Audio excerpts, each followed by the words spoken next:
no need to exchange pleasantries. It's rather pathetic to force a conversation just to occupy silence.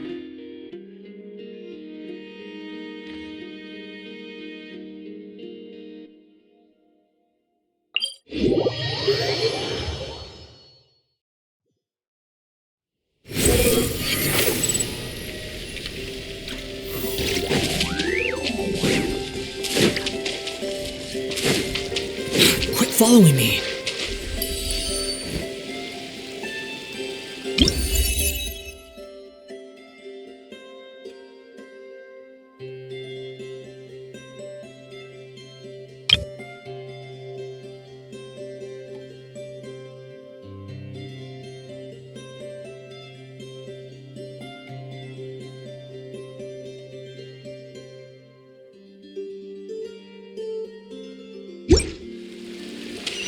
Squall and fury.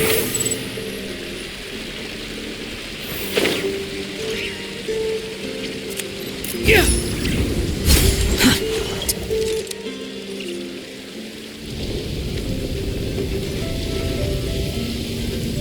Oh, it's Durin!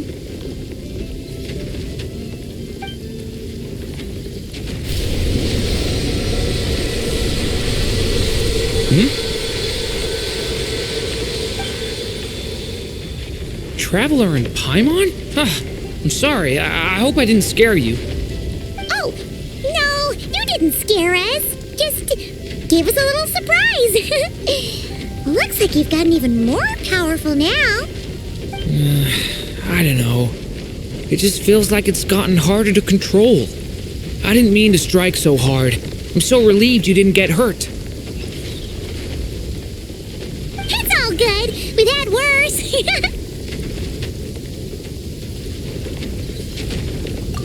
No, don't worry about that. It's been very stable ever since I got this body. Albedo made sure of that. What you saw just now is something that only started happening recently. Maybe I'm still acclimating or something. I'm sure it'll clear up over time. Anyway, what brings you here? Did you need something? Well... The day that the writer and the watcher crossed paths was the day that the magic known as storytelling was born. So, she asked us to come. Miss Alice? Oh, you too? I guess I really do need to work on my impression. Well, never mind that. It's been too long, Mini Durin. And please, that's Aunt Alice to you.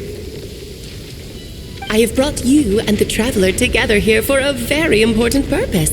It has to do with your mom. My mom?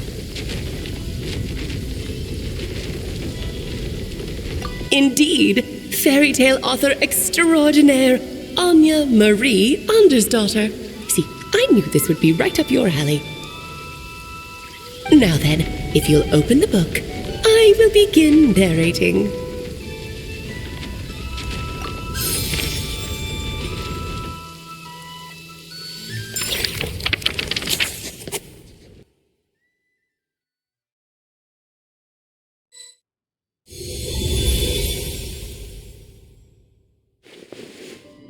Whoa!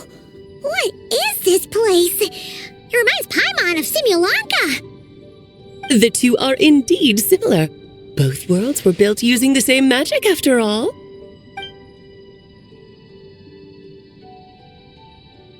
Aha! So it is Alice! Hello, Aunt Alice? Oh, no need to be shy. Just think of me as one of your mother's dearest friends. You keep talking about stories and magic. What's this all about? Simulanka 2.0 or something? Certainly not. Simulanka was a peerless masterpiece. Without the original author, it would be impossible to create a sequel, even for me. But you are right about one thing. Just like last time, I want to show you a work of magic that has to do with storytelling. What's this?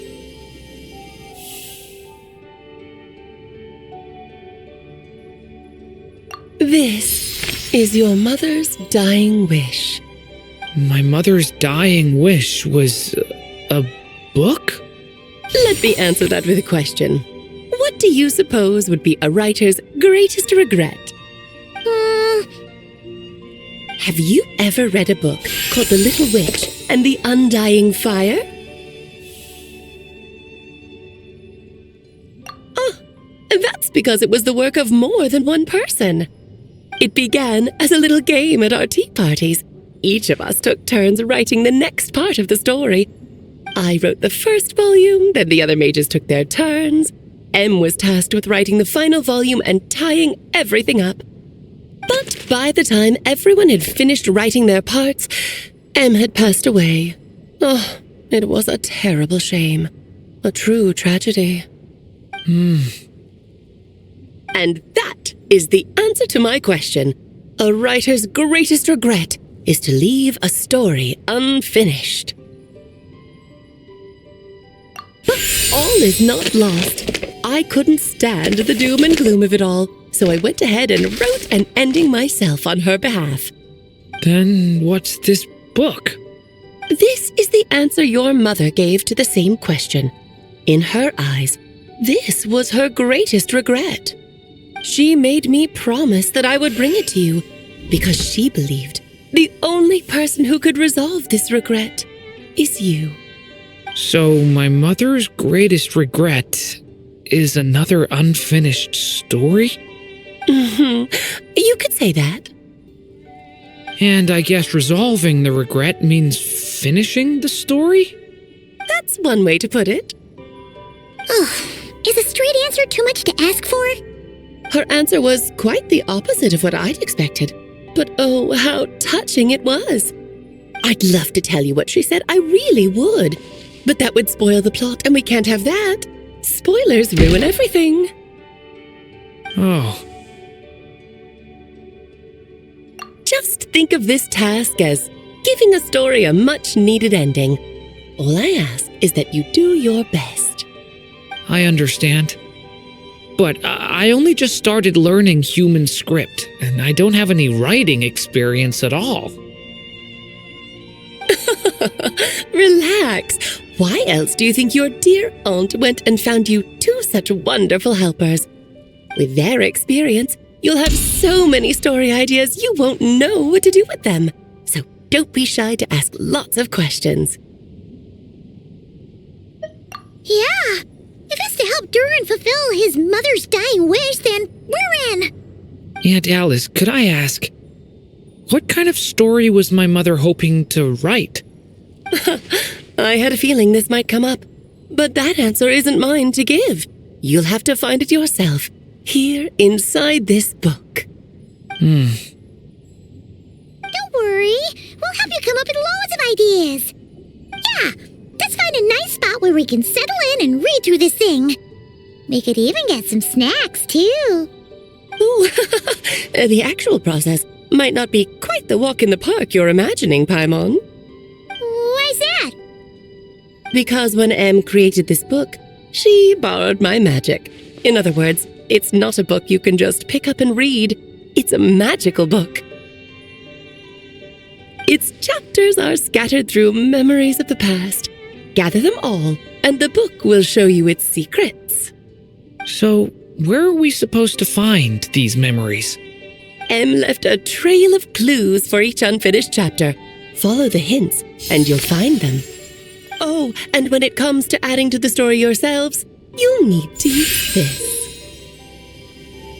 And this is?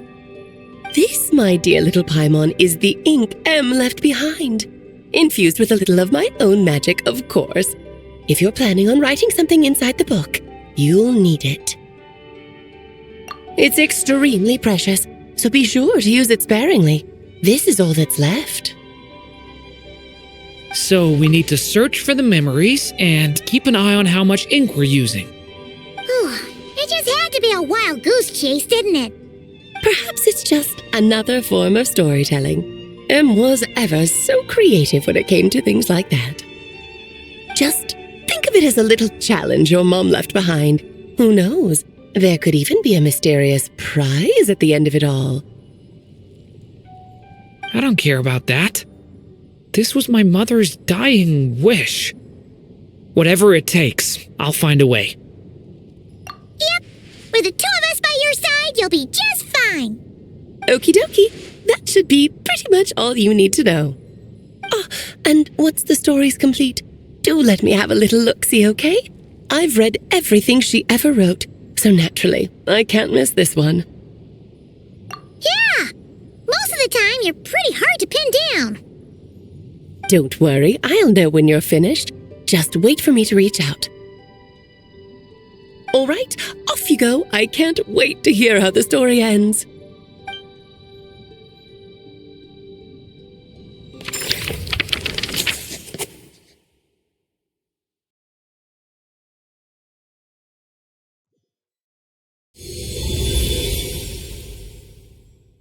Oh, here we are again. Alice's magic really is incredible, huh? Right. Alice mentioned we should be on the lookout for clues. Huh? A corner of repose for countless tales, watched over by the honor of knights. A place for stories to sleep, perchance to dream of ancient cities and the epics of ages past. There, a witch once spent a sleepless night, and all to bring forth a story yet untold. Find the place I speak of, for it is where the seeds of this story lie. Was that a riddle? Where do you think this mysterious place could be? Hey, you might actually be onto something. Guess that means we need to head back to Mondstadt? I had a feeling that's where we would be headed. After all, it's where my mother was from, and I bet it's where she wrote this story, too. Yeah, that makes sense. Still, I feel bad about dragging the two of you along on such a long journey. Don't worry about it. We don't really have much going on right now, so we're all yours. Come on, let's go!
The wind rises.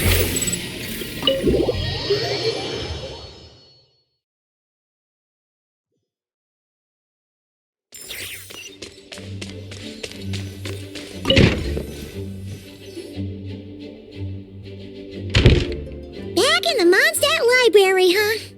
Talk about a trip down memory lane. So, we're supposed to find the seeds of the story, right? What do you think that means? Well, we're in a library, so it's gotta be books, right? But seriously, there's so many here. How are we supposed to know which ones we need? Making a racket in a library? You should know better than that. Lisa! Oh, sorry about that. Now, who do we have here?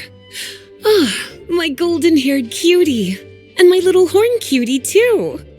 Sorry, Miss Lisa.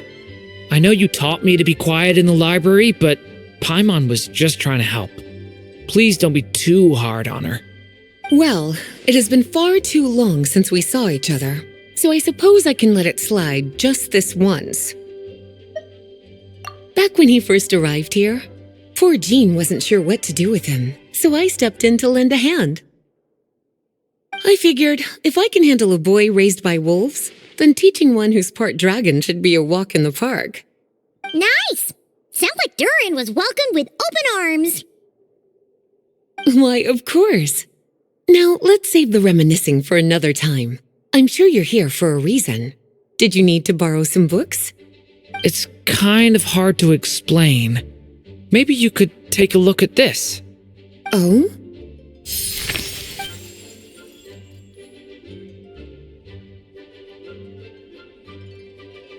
Ah, I see.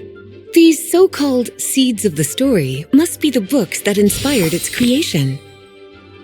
That's just how it is with stories. They grow out of the tales that came before them. And that mage, I can almost picture her here, hundreds of years ago, scribbling away at one of these very desks. But we don't know anything about this story. How are we supposed to figure out which books inspired it? As it happens, just before I found you here, I was looking into something rather peculiar. One of the knights reported seeing some books that weren't listed anywhere in our catalog. Stranger still, just as he went to reach out for them, the books vanished into thin air. And then, a while later, while he was browsing through other shelves, there they were again. Seriously? That particular knight knows this library inside and out. I'd be very surprised if he was seeing things. Something tells me these might just be the magical books you're after. According to the report, there are 3 of these books in total. I'll be relying on you to track them down, cuties.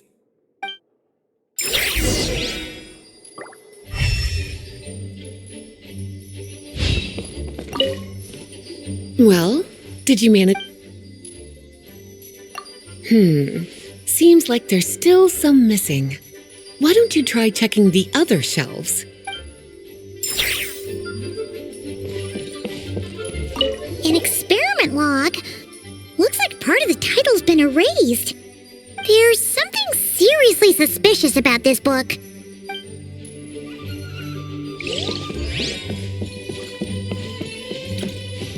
Oh, wait! Did Klee write this one? Should this even be here? We better show it to Lisa.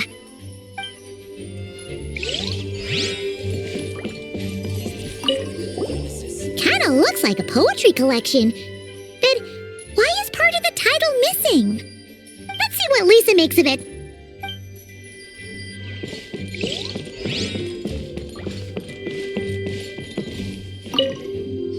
Well, did you manage to find them?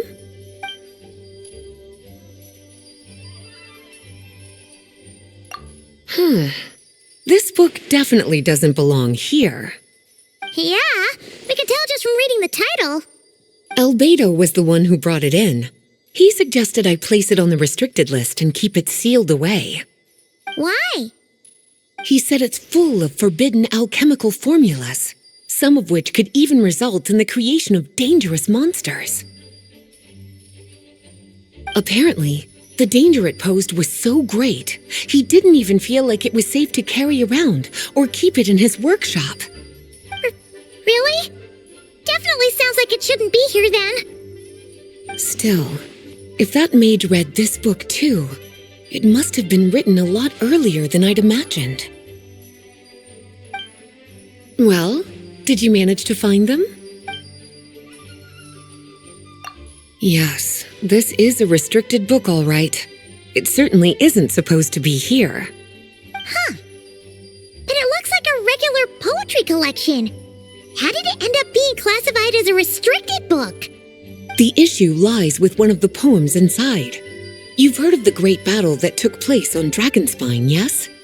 500 years ago, during the cataclysm in Conria, an evil dragon descended upon Mondstadt. A fierce battle with Dvalin ensued, but in the end, the evil dragon fell, and Dragonspine became its resting place. We're talking about Durin. The Durin of Dragonspine. Well, the poem in question turns the whole battle into a dance, with the evil dragon recast as an innocent child who came here in search of friends. But given all the suffering experienced at the claws of that dragon, how could the people of Mondstadt accept such a retelling? Bards are often accused of inventing history or distorting the truth in their ballads. But this one hit a bit too close to home.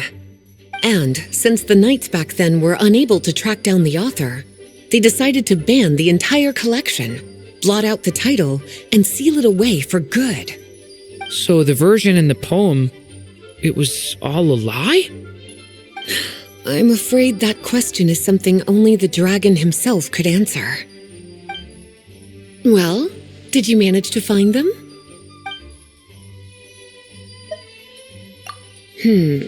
Seems...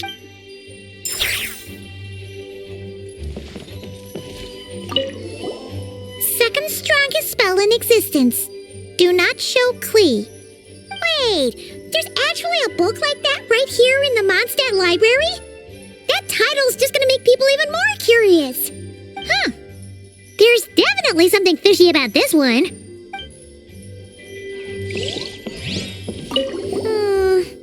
Let's hang on to this one for now. Could be one of the ones we're looking for. It's one of M's after all.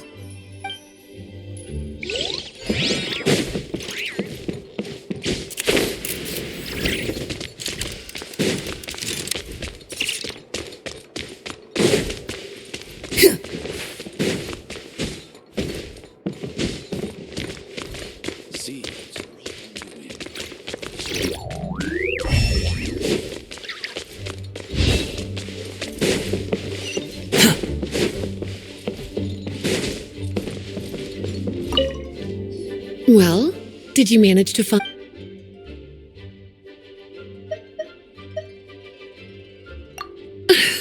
Well, it definitely shouldn't be here, but I'd highly doubt it's one of the books you're looking for. Because this is something Klee wrote. It's a compilation of all the best fish blasting spots around Mondstadt, as well as the most convenient places to stash her new jumpy dumpties. Of course, there's no way she'd get away with keeping a book like that in her bag. And she'd be in big trouble if Jean were to find out. Not only would the book itself be confiscated, but she'd be looking at a whole day in solitary confinement at the very least. Somehow, she figured out that the best place to hide it was right here. No place like a forest for hiding trees, huh? Now, every time it gets confiscated, she just writes a new one and sneaks it back in. Yes, so thanks for helping me find it. I'll finally be able to hand it over to Jean. Well, did you manage to find them? Truly extraordinary, and certainly not the kind of thing that should be just lying around. In fact, Miss Alice gave strict instructions about it. So, it's some kind of book of spells? Paimon's guessing magic this powerful should be kept a secret. It's true. This book does contain one of Miss Alice's spells. But honestly, virtually no one could actually pull it off, even if they tried. The only reason it's even meant to be in the restricted section is because we can't let Klee get her hands on it. After Klee was born, Miss Alice advised us to seal it away. She even added that little subtitle herself. So, it's to keep it away from Klee, huh? Does that mean she could use it to cause even more mayhem than she already does with Jumpy Dumpty? No, that's not it. As Miss Alice herself put it, letting Klee see it too early would spoil the surprise. Well, would you look at that? Seems like these are the little troublemakers you're after. And all three just so happen to be forbidden texts. What kind of story requires reference material like that, I wonder? Forbidden texts? You know, the first time you mentioned that the library had a restricted section, Paimon thought you were just trying to scare us. Are you saying it actually exists? Not really something you should be poking your little nose into, is it, cutie? Sorry. Seeing as it was Miss Alice who asked you to look for these books, I won't question the matter. But they'll need to be sealed away again once you're done, so don't forget to return them. Don't worry, Miss Lisa. I won't forget. Well then, that's all from me. After all that hard work, I think I've earned myself a nice cup of tea. We've gathered all the reference books. What's next?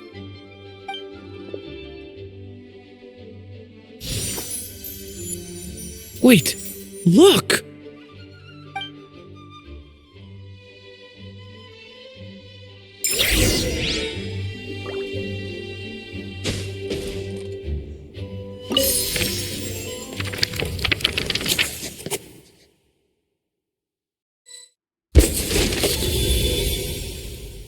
Long, long ago, an evil dragon descended upon the human world, bringing terrible calamity in its wake. Bravely did the people resist, until at last the dragon lay slain. Later, a witch with a love for stories came upon the tale of the evil dragon, and for reasons she could not explain, felt a pang of sorrow on its behalf. For she knew, despite its body being born of wicked alchemy, all along, the dragon's soul was that of an innocent child. Right up to the moment of its death, it had no choice in becoming a vessel of calamity, nor could it fathom the cruel fate that lay before it. Though the witch had a love of stories, she was not pleased with how this one ended. No, that won't do, she thought. I'll write you a better ending instead. And so she set off to do just that, borrowing a little magic from her friend. With it, she wove a dragon's egg, resolving to rear a dragon child of her own. Yet long in thought she lingered, wondering what kind of world her little dragon ought to behold upon waking.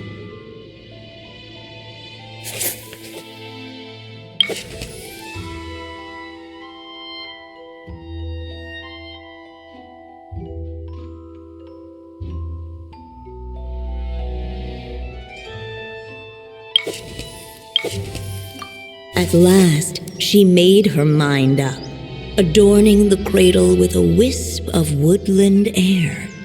Then she quietly waited for the egg to hatch.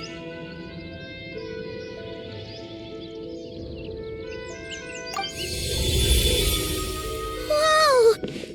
We're actually inside the story! This must be Aunt Alice's magic. Yeah. A story about me?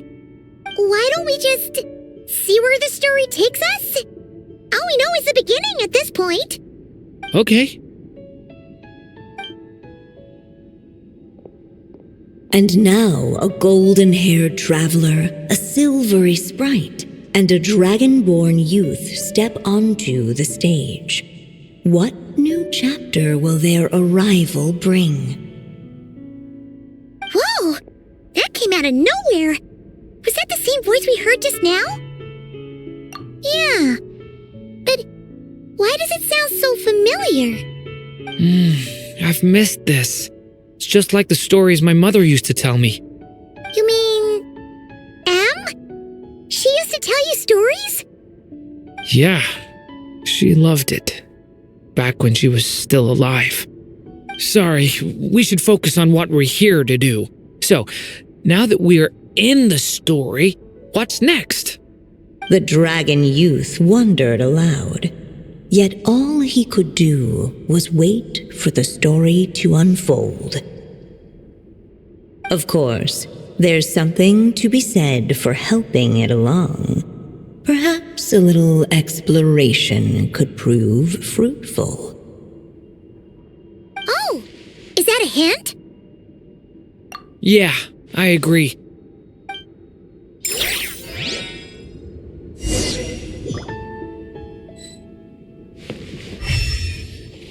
For a moment, the story crashers fell silent.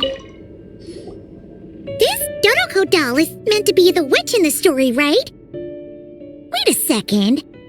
All the people we've seen that look like that turned out to be mages from the Hexen Circle. Do you think the witch in this story is one of them too?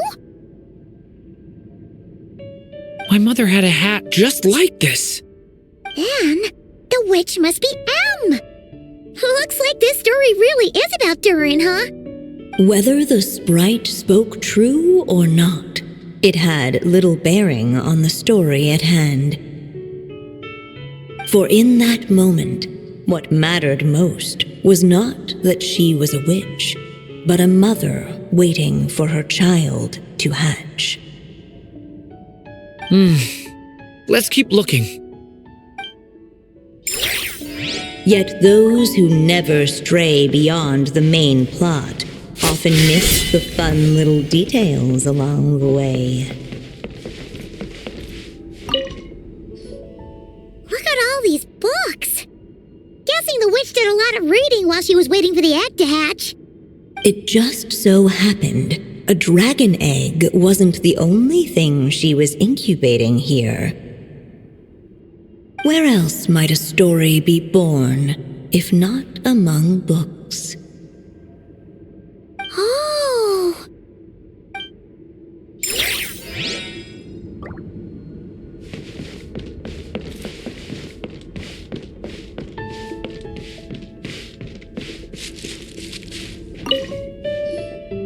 This must be the dragon egg, right? Looks like it's gonna hatch any moment now. So we've got a dragon egg about to hatch, a witch who loves stories, and that evil dragon we heard about at the beginning. Yep, it all adds up. This is my story, isn't it? Okay, so how are we supposed to help the story along? It feels like all we can do right now is wait. Apparently, it hadn't dawned on the group to look for a way to help the egg hatch faster. Oh, right! We're at the point in the story where we're waiting for the baby dragon to hatch, so that has to happen before the story can continue. With the flames at his command, perhaps the dragon youth might be able to provide the egg with sufficient warmth. What? You want us to roast the dragon egg? The silvery sprite's surprise betrayed her lack of reading, for in countless tales it is told that only by fire's embrace will a dragon's egg hatch swiftly. You... kinda... Okay, I'll see what I can do.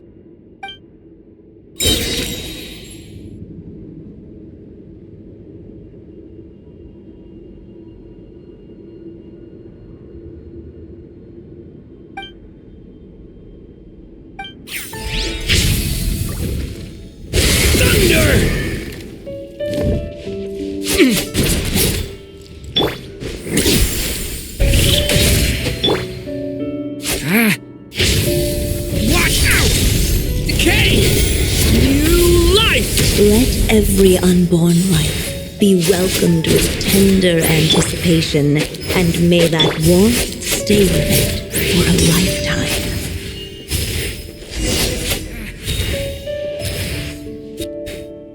At last, under the witch's expectant gaze, the little dragon broke free from its shell.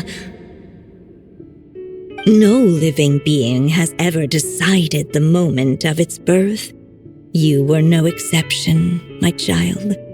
I brought you into being because I willed it so, just like the witch who created that evil dragon. But I promise you this, your birth was wanted. You are loved, and you will have a different fate than the dragon that came before you. You've never told me those things before, but for some reason, I always knew. Thank you for bringing me into this world.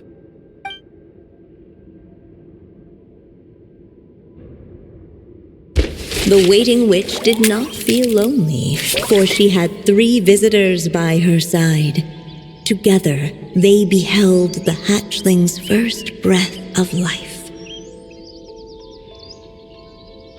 Holding her dragon child close, the witch promised him a life unlike that of the evil dragon.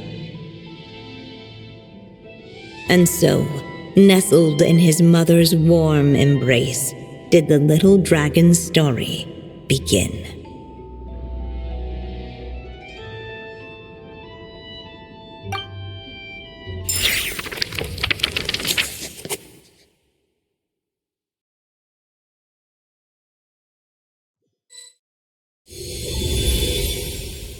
Wait, isn't this Mondstadt? Looks like we're back in the real world. Looks like there's more written on the page now and less ink left than before. So, does that mean we've completed this chapter? Yeah, but why does M seem to think that the story isn't finished yet? Durin broke free from the curse, came into this world with a new body, and even made a bunch of new friends. That already sounds like a happy ending to Paimon. True. Everything's always so mysterious with these mages. Guess all we can do is wait for more clues. Huh.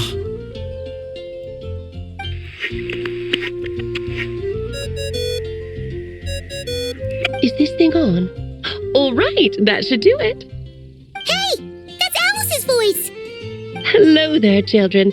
If you're hearing this, you've stumbled upon the little recording I left for you.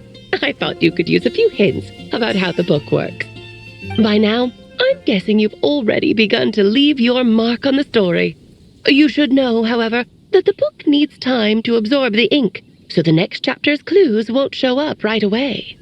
Wait, so even magic ink needs time to dry?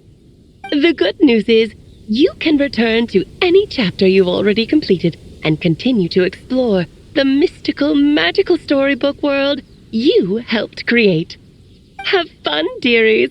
Toodles! Oh, man. Paimon was so ready to knock this out in one go. Maybe it's for the best. Sooner or later, we'll end up being whisked off to another world again, and if that happens, who knows when we'll be able to come back. So it might be good to take a break while we can. A break. Yeah! Paimon has a sudden craving for the good hunter's sticky honey roast. And we happen to be in Mondstadt, so... So let's meet up here later. I need to find Miss Lisa to return those books anyway.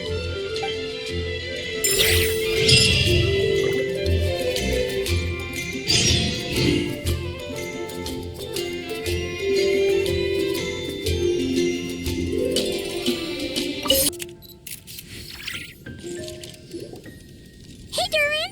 Any more clues for us? We're all set for the next chapter. Yeah, I was just about to come find you. Let's see what it says. Now sprout to life the story's seeds, stirred by wind-born melodies. Then on that breeze the music leaves, fading into distant memories. Seek the place where wind and tale entwine, and once there, make 3 riddles into verse, and 3 melodies into song. For in poetry and song will this story start to blossom. Come on! Another riddle? All that talk about wind and melodies? What do you think the answer could be? Oh! Care to elaborate? Wind? Music? Poetry? Tone-deaf bards gotta know the answer. You mean Lord Barbados? Albedo introduced us when I first arrived in Mondstadt. I mean, someone like me was bound to catch his eye sooner or later. It's better that it's out in the open anyway. Now, how should we track him down?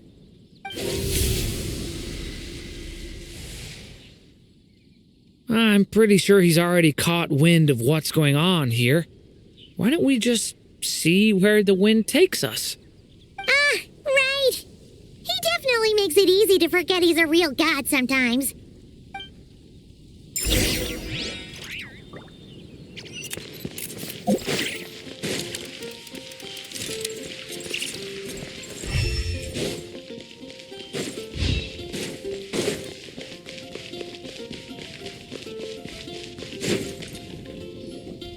Traveler, Paimon! What a sight for sore eyes!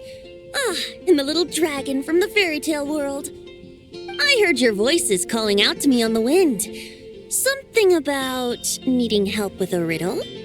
Sorry to disturb you, Lord Barbados. Disturb me? Not at all! To tell you the truth, I'm just as curious about this riddle as you are. Let me take a look.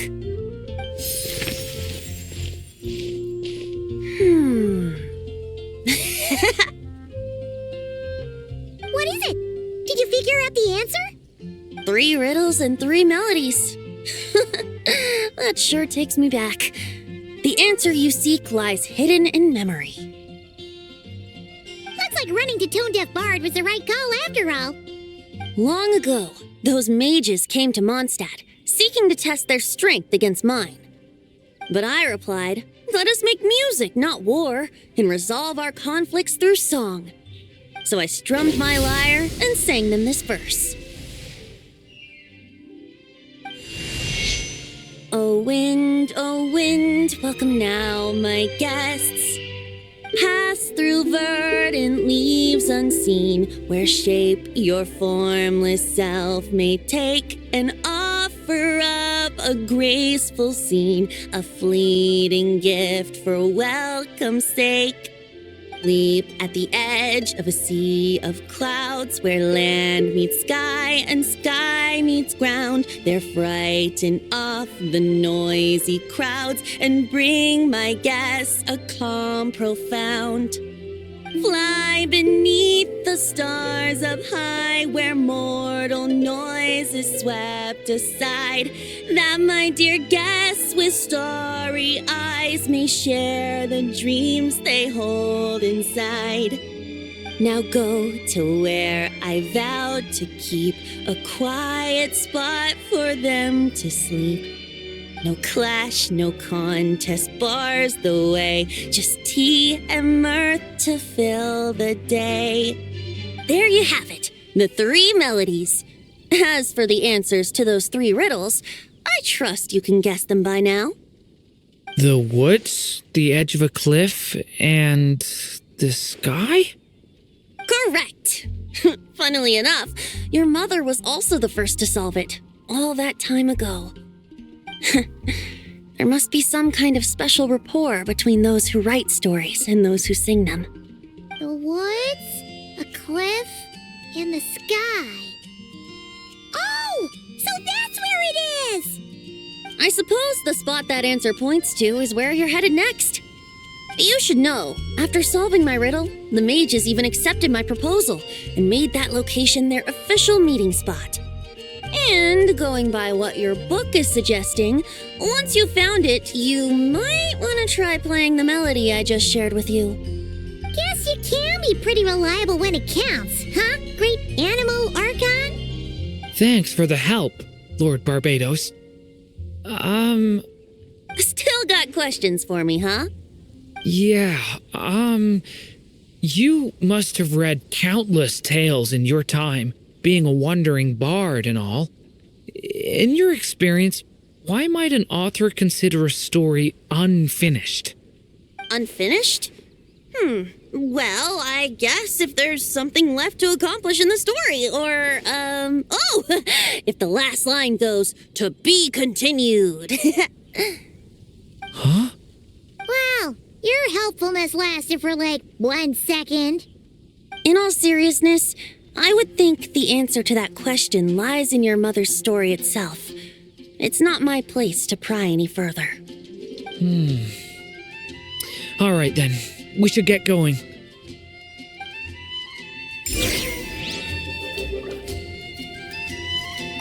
I wonder when their next meeting will be.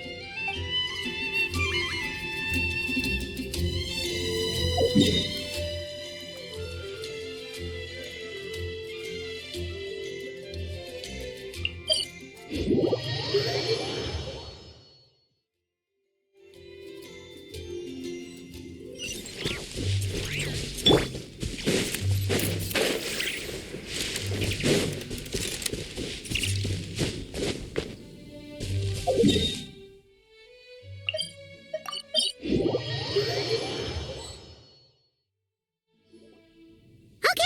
we're here! Now, we just need to play the 3 melodies, and we should be able to gather the memories for the next chapter, right? A musical performance? Huh. Out of all the things Miss Lisa has taught me, that's the one I'm worst at.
Even a war that shook the world could not halt the witches' gatherings. Yet even so, with the passing of time, 3 of their teacups no longer came to be set. The witches did not linger long in sorrow, for the story witch had brought glad tidings of her own. Born was her dragon child, safe and sound. Her fellow witches offered up their blessings, eagerly debating how to celebrate the child's birth.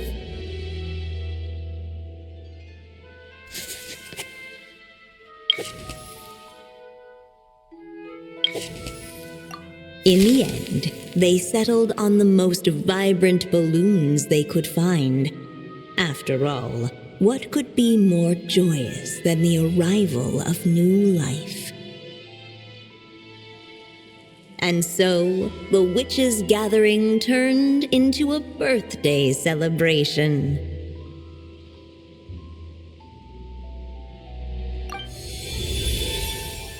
So, we're back in the story world, huh? As if from nowhere, new guests appeared at the witches' table. Perhaps they too had come to celebrate the dragon child's birthday. Yet while everyone else was busy thinking about what kind of gift to offer, these 3 seemed to have come empty-handed. Hardly the recipe for a warm welcome to a birthday party, now is it? A gift? Hey, what's this all about? We only just found out this was a party! While the guests voiced their complaints and grievances, perhaps they should have been wondering what kind of gift to give instead. So, we need to bring a gift to advance the story? But where are we supposed to get something like that?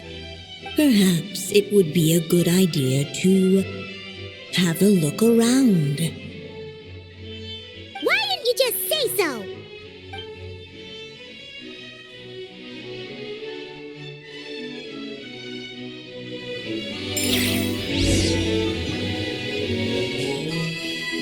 Hey,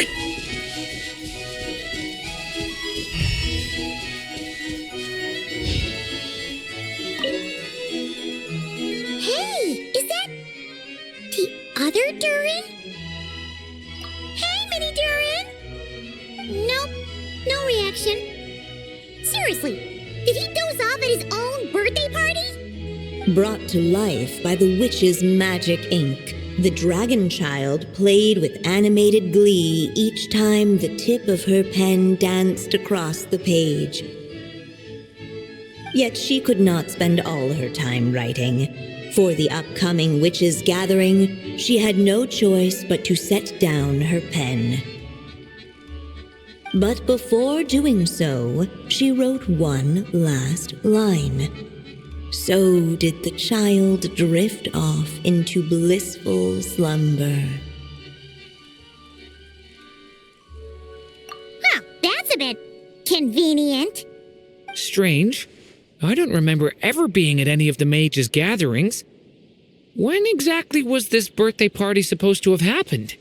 No wonder you don't remember. From the looks of it, you were probably fast asleep at the time. The witches went on chatting away, ignoring the empty-handed guests. Hey, could we use these as gifts, maybe? At last, the guests found something to give the dragon child. Guess that's a yes, then. Which one should we go for? Still, the guests wondered what kind of gift might the little dragon really want. Should they put a warrior's sword in his hand and send him out on an unstoppable quest to save the world? Or perhaps a wandering hero's slingshot and the promise of a life of endless, uncharted adventure?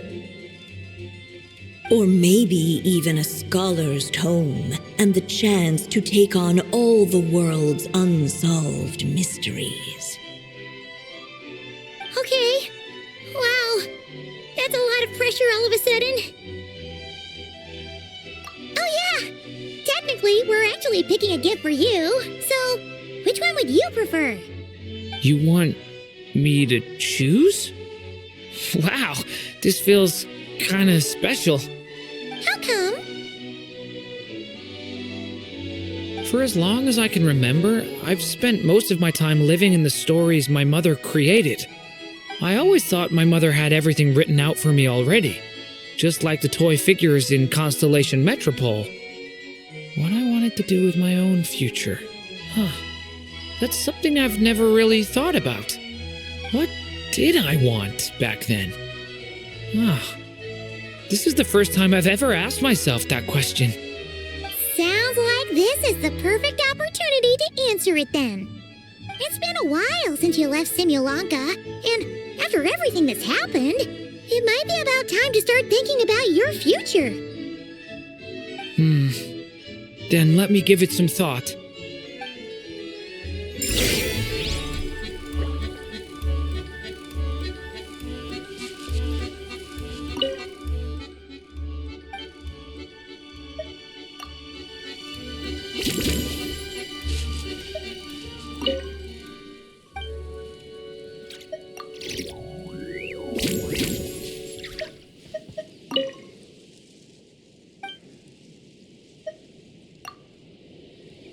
The guests hesitated, and not without good reason.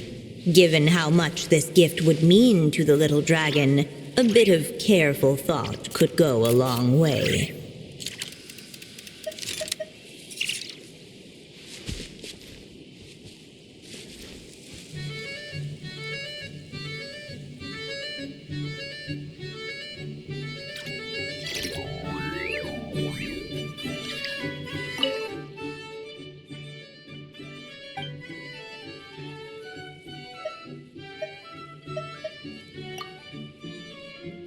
In the end, the guests settled on the warrior's sword. So, your dream is to become a warrior? I just really want to be able to keep people safe. If my time in Nodcry taught me anything, it's that a lot of problems in this world can only be settled by strength of arms. As long as I can help people, that's enough for me. Really? But I don't think it's enough.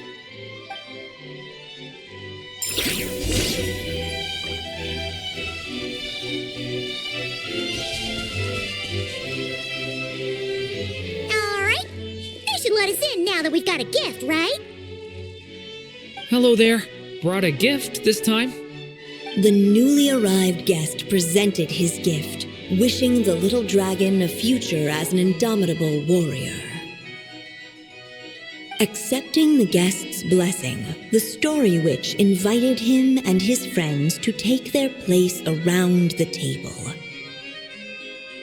Finally, she could introduce them all to her dragon child, telling all in attendance about the moment of his hatching, and of course, the name he'd been given. It was then that the Sihir Witch, diviner of the stars, withdrew her gaze from the heavens and turned a sorrowful glance upon the little dragon. You gave him the same name as that evil dragon? That's right. But the life I intend for him shall be very different. What folly to love so blindly. For as you must know, a name is the mirror of destiny itself. He who bears an evil dragon's name must also inherit the fate of its previous owner. His fate has been foretold. Then I'll rewrite it. The witches at the table fell silent, for they knew the Seer Witch's words had never once proven wrong. Yet, just as clearly, they recognized the Story Witch's resolve, for there is scarce a force in this world more fearsome than a mother's love. At last, the Merry Witch stepped forward, dispelling the uneasy silence. So be it. Then we'll all lend a hand. Together, we shall rewrite this child's fate. You mean to defy one of the fundamental rules of this world? I refuse to be shackled by such rules. Besides, this is a witches' gathering, is it not? What could be more fitting a subject for this occasion than to defy them? Oh? Sounds like an interesting experiment. I suppose, were we to succeed in this endeavor, we might bring a touch of wonder to this otherwise dreary sky of stars. The Merry Witch finally talked them all round, just like she had done many times before. Warm and strong as the sun she was, so much so, in fact, that those who her light shined down upon had no choice but to bask in it. And so the witches readied their gifts, 3 marvels of the cosmos. For this child, I shall decipher the ravings of the heavens and lay bare before him the trickery of fate.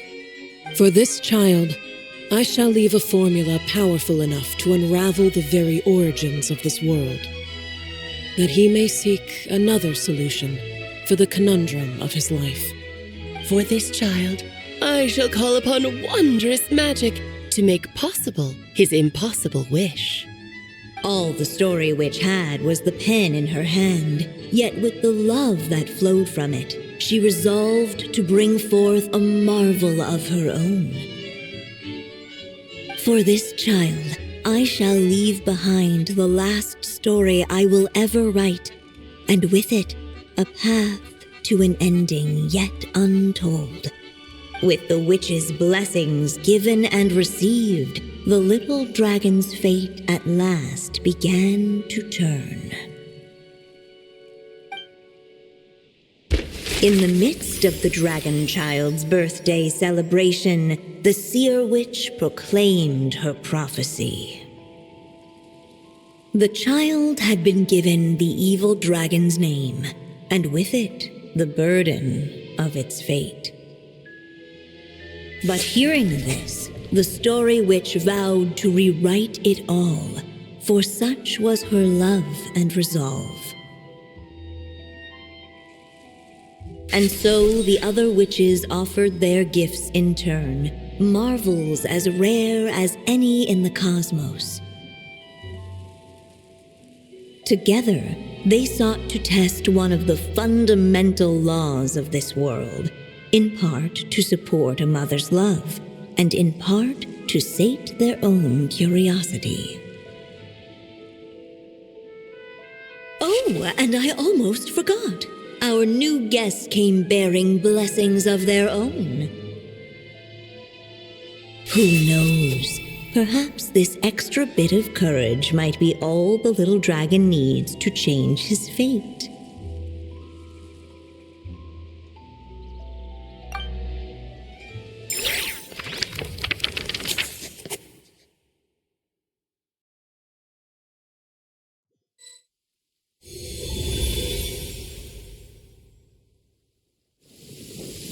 Yep, looks like we've completed this chapter too.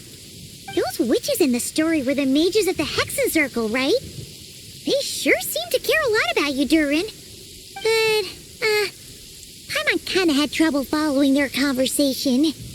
Just a bunch of mystery, as usual. The evil dragon's fate.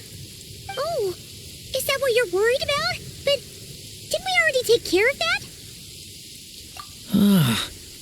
The mages must have had a hand in that, too. Also, I was just thinking, which part of the story are we even meant to be completing? Oh,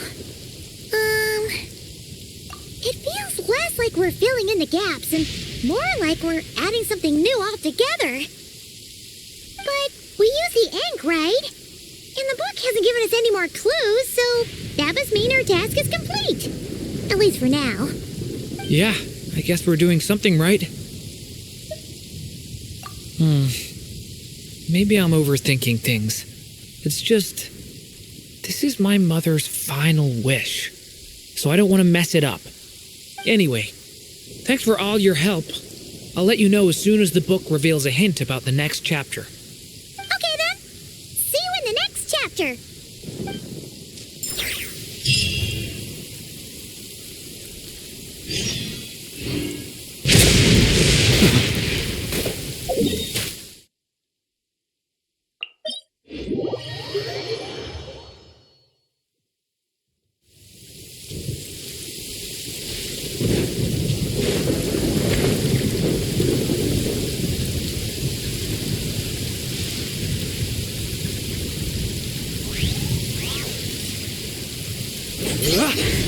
Be silent.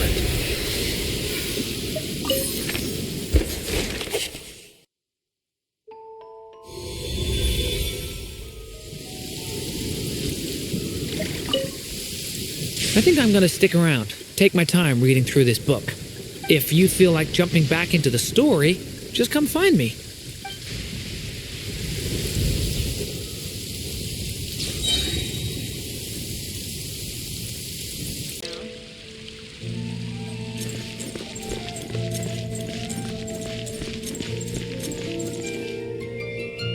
Some say the god of fate calls the outcome of every dice roll before it's even made.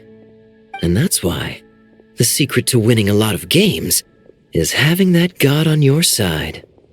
Your luck is amazing, Kaya. Your turn. Give it another shot.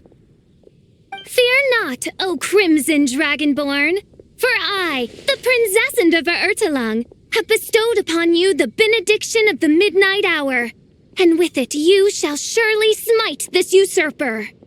Mein Fräulein means to say she's rooting for you in secret. Oh, and that you must, at all cost, defeat the one who snatched her limited edition card back.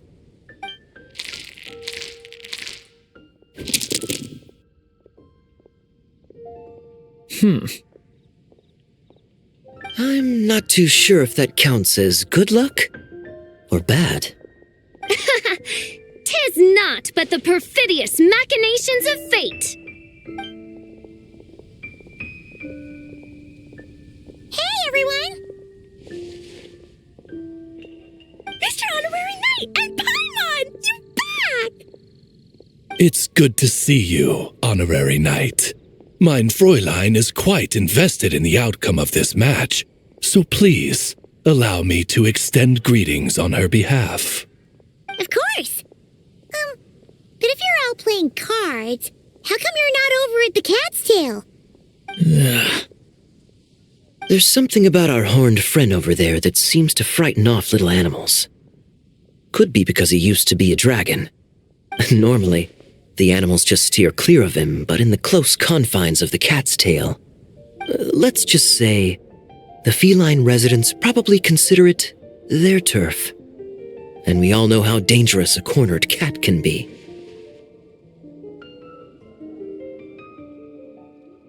I just wanted to borrow one of their nests for a nap. One of their nests?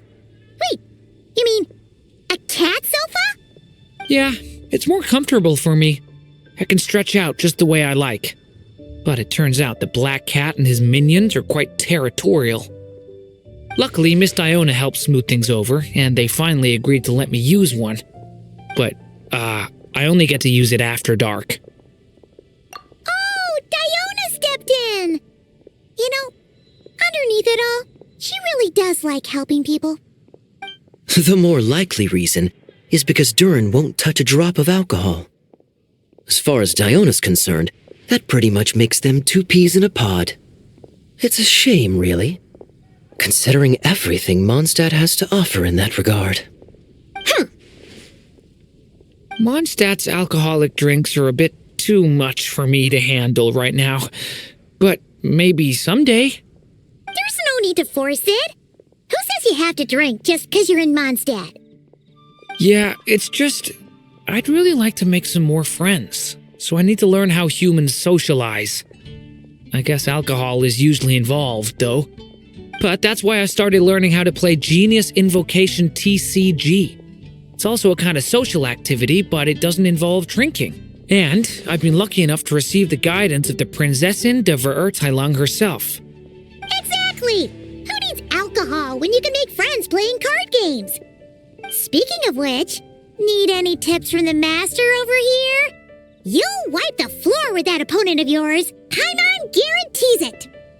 Unfortunately, with the luck he's having, not even that legendary card master from Sumeru could turn things around at this point. Yeah, that last roll wasn't great.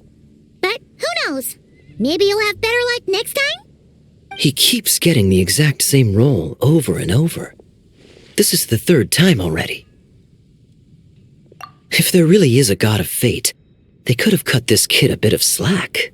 Like, I don't know, make it possible for him to roll at least one other side of the dice? I think I've lost. Must even a dragonborn, sanctified by the power of benediction, succumb to fate's insidious snares? Don't be sad, Durin. You'll definitely win the next round. You can even borrow Dodoko if you want. Mom says she brings good luck. Thanks, Klee, but there's something more important I need to take care of now. Oh, okay. So, the book's given us another hint, right? Yep, and I think I've guessed where we're headed this time. Come on, follow me.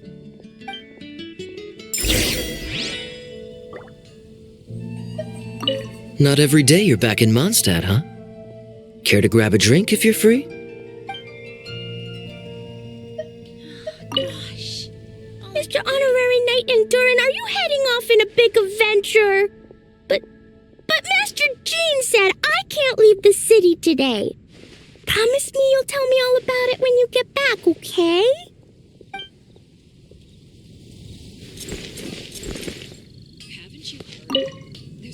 So be it. Such are fate's accursed wiles.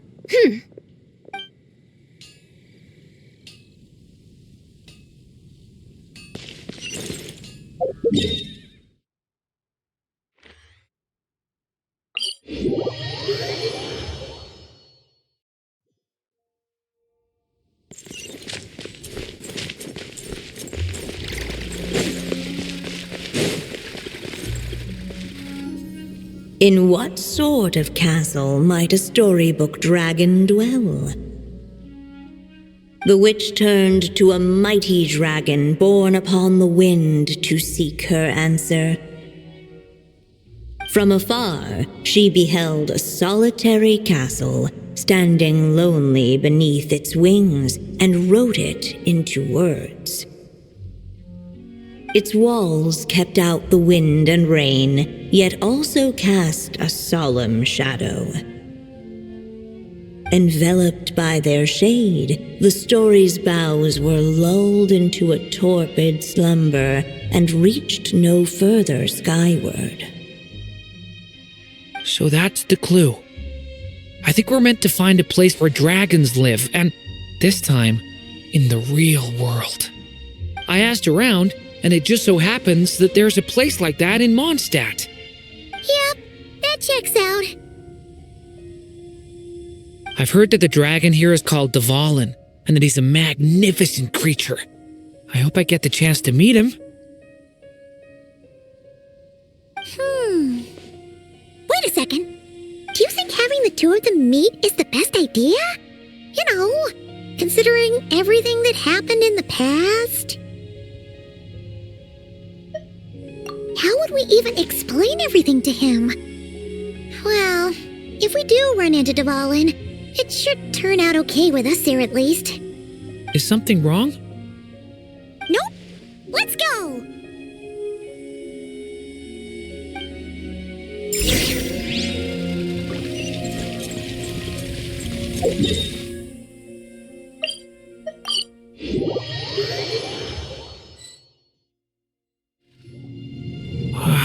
So, this is where Dvalin lives? Yeah, right into the middle of a raging storm. If you're afraid of getting blown away, Paimon, you can always hang onto my sleeve.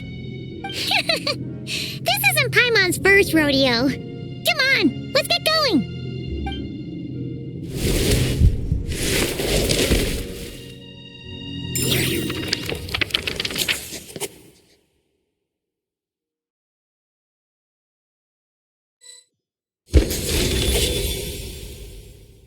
The little dragon grew with each passing day, and the story witch, who loved him dearly, built him a big, beautiful castle. Yet in the end, she herself succumbed to time's merciless march, setting forth on a journey to a place beyond even the stars. All of a sudden, the little dragon found himself alone. He tried leaving the castle to make some new friends. But already he had grown the claws and scales of an evil dragon, just as the prophecy had foretold. Afraid he might hurt someone, the gentle little dragon hid within the castle his mother had built, and came forth no more.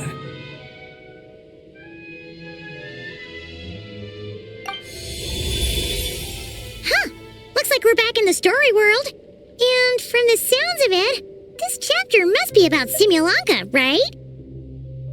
Yeah, like the fairy from the Forest of Blessings, the king of Constellation Metropole, that cat lady who turns into a box. Ah, yep. That will be Nilu, Navia, and Kirara. Oh, and there's Hat Guy, too. Only lately, whenever I see Hat Guy, I get this strange feeling. What kind of feeling? It's like there's something on his mind. He hasn't told me what it is, but I can sense it all the same. Well, he's always been kind of broody. I guess I should focus on fulfilling my mother's final wish for now, though. We should get started on this chapter. So, let's track you down and free you from fate's curse once again. That day, a small band of adventurers suddenly arrived beneath the castle walls. They promised to help the little dragon cast off the curse of fate, Yet as they stood beneath the castle walls, it appeared they had no idea how to even begin. Hey! Instead of making fun of us, how about giving us a hint? The little dragon had shut himself inside the tall tower at the castle's center. Anyone who wished to reach him must traverse the barriers that wall off his heart, for there is no other way. Looks like we're in for another long one. Let me try something. Ooh, do you have an idea? If that little dragon in the tower used to be me, then surely I'd know how he shuts people out better than anyone. Come on, follow me.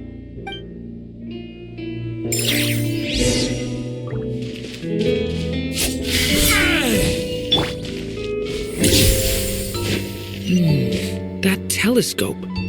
I've seen magical tools like that before. It should come in handy.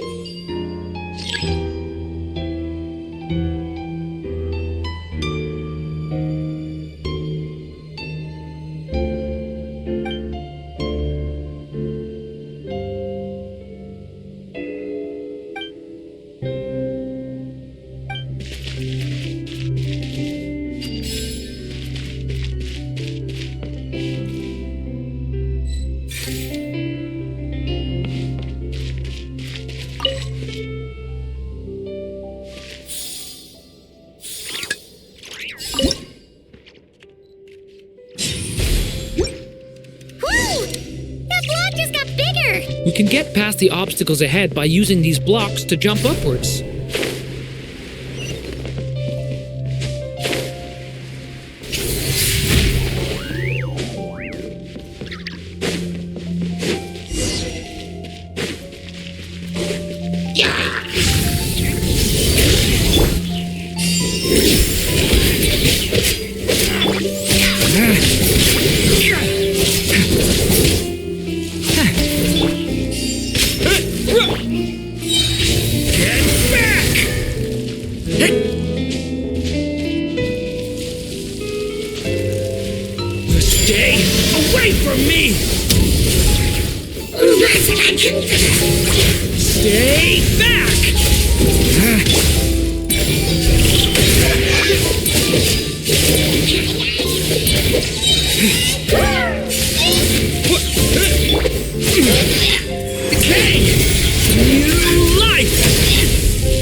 We'll just have to check each spot.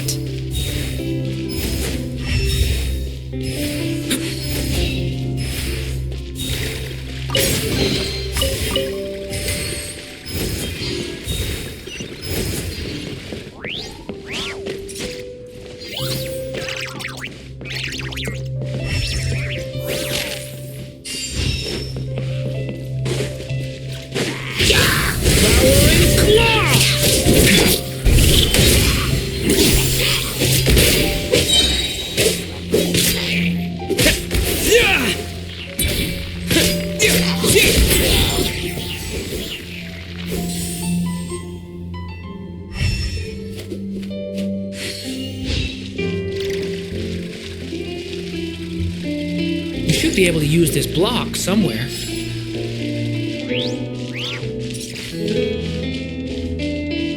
Looks like this telescope is missing some blocks. Oh, let's try the one we just picked up. Still not enough. Guess we'll have to keep searching.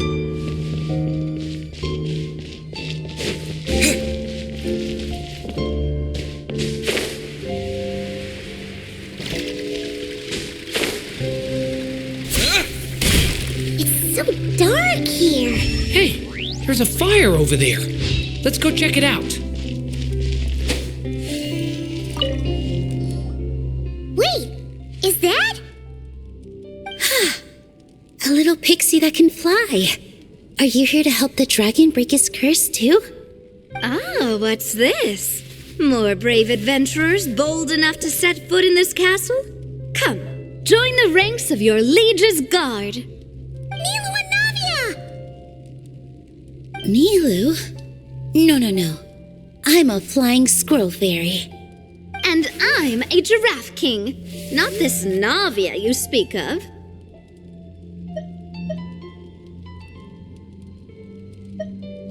That's right. Oh, and don't forget Catbox Lady. Are you friend or foe? Friend! Definitely friend, Miss, Catbox Lady? Yeah, Simulanka is a big part of Durin's story, so guess it's no surprise the people we were with there would make an appearance. Okay, I think I get it now. Flying Squirrel Fairy, Giraffe King, Catbox Lady, please follow me. The shadows cast from the high walls of the tower were manifestations of the dragon's loneliness, barring the path of any visitor who wished to be his friend. The group of brave creatures sought to aid the little dragon in lifting his curse, yet without light to lead the way, the group was trapped, waiting on a miracle. Huh. These shadows are blocking our path. It seems like the little dragon is afraid to meet us. If only we had more firelight.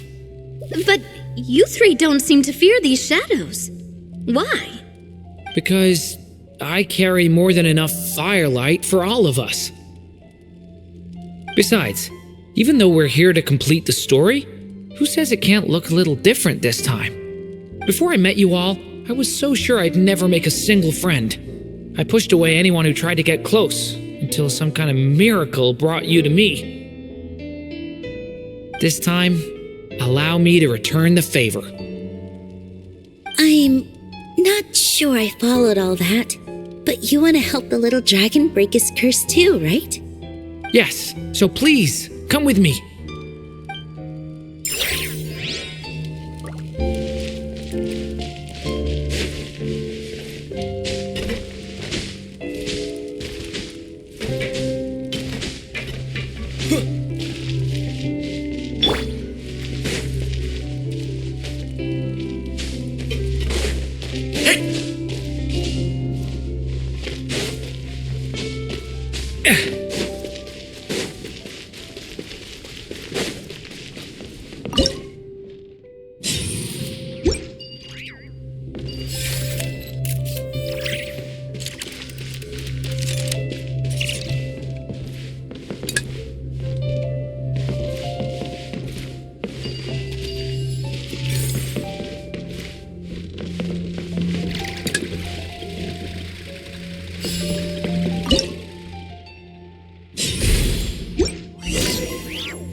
Story Dragon, just calm down.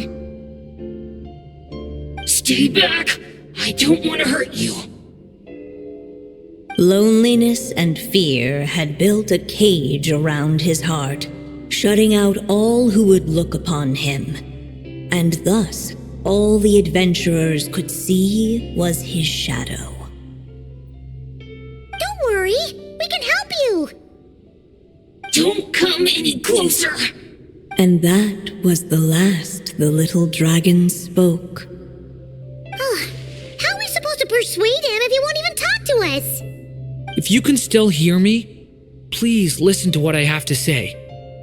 Your claws and scales aren't some kind of inescapable curse, you know? You'll overcome it one day and make lots of new friends. I'm sure you think I'm lying. After all, no matter how many times you've tried to break it, nothing's ever worked. But this time is different. I brought your friends here to see you. Oh, what did you say? Hi, little dragon. I'm the Flying Squirrel Fairy, and I'm here to help you lift your curse. Will you talk to me? And I'm the Giraffe King. Don't be afraid, little one. We're not afraid of you. I'm just a cat in a box, but I'd very much like to be your friend too. These are my friends? Yeah, they're your friends in the future you've been trying to avoid. I can promise you that. They're reaching out, so you just have to ask yourself one question. Do you accept? After a long silence, heavy footsteps echoed from the tower's shadows, but still, the one who made them refused to step forward. Though the cage to his heart had been unlocked, the little dragon remained ashamed of his claws and scales. How can I face my friends like this? Don't worry, little dragon. We're gonna offer up our blessings and make a wish to the goddess of fate to release you from your curse. Yeah, just like last time. Make a wish? To the goddess of fate? At that moment, the merry witch made her entrance. Hello, little one. Don't be afraid. With the blessings of your friends, your wish shall be granted. Alice? Wait, you're the Merry Witch from the story? Correct. It is I, the Merry Witch, creator goddess of this realm. And it just so happens the goddess of fate is none other than my dear friend, the Story Witch. I'm here to make good on my promise to lend her my second strongest spell. With this spell, she'll have the power to create an entire world. So naturally, granting your wish won't be a problem. Provided, of course, you receive your friend's blessings. But before we proceed, I must check something on her behalf. Little dragon, do you accept this blessing? I want to be your friend. So if you're offering, then yes, I would love to have your blessings.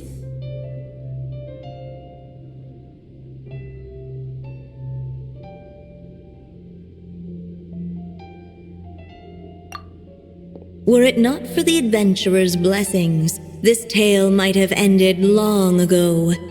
Thanks to them, another ending was now possible.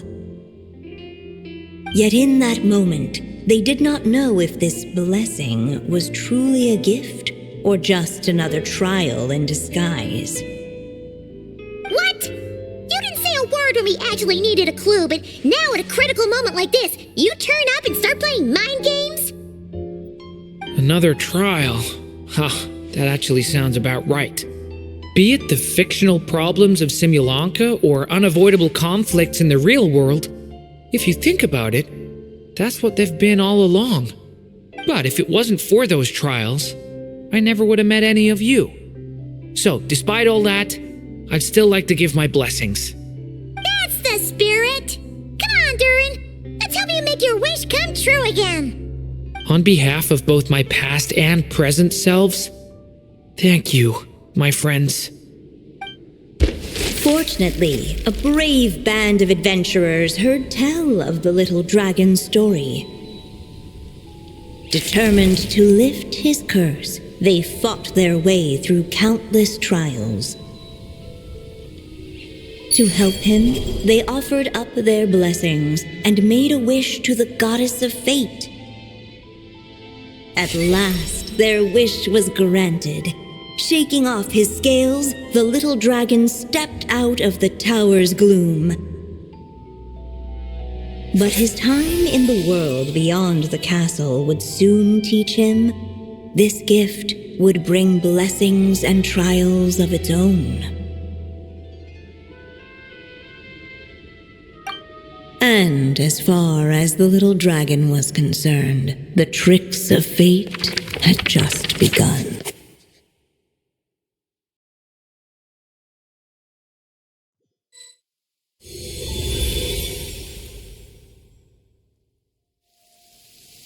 So, Durin's wish came true just like it did before.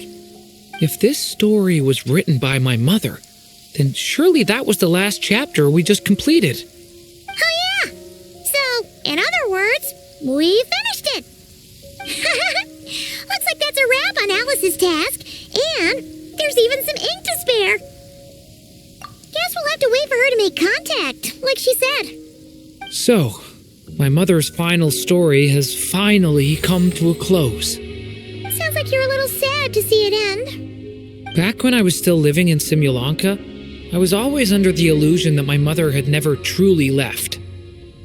Every day I spent immersed in that world. It felt like she was right there by my side, still reading me bedtime stories. But now... Durin! That's right! And you've got so many other friends waiting for you back in Mondstadt! Yeah. Speaking of which, after all that flying around, Paimon's starting to feel hungry again. So, why don't we head back to Mondstadt? Perfect excuse for a big meal with the rest of the gang. Now that you've fulfilled your mom's final wish, a little celebration seems in order, right? It's just a pity we never got to see that big, beautiful dragon. You were really looking forward to meeting him, huh? He might not be here all the time, but Paimon's sure you'll get a chance at some point. All right, no worries. Anyway, since this feast is to celebrate me fulfilling my mother's final wish, I guess it should be my little treat. Pretty sure that's how humans do it, right? Nuh-uh. This one's on the Traveler and Paimon. Celebrating each other's achievements is what friends are for. Honestly, when it comes to who treats who, human rules are so complicated. See? He wants to be friends with you too. But the moment hasn't come. At least not yet. In any case, the story should have a better ending this time, don't you think?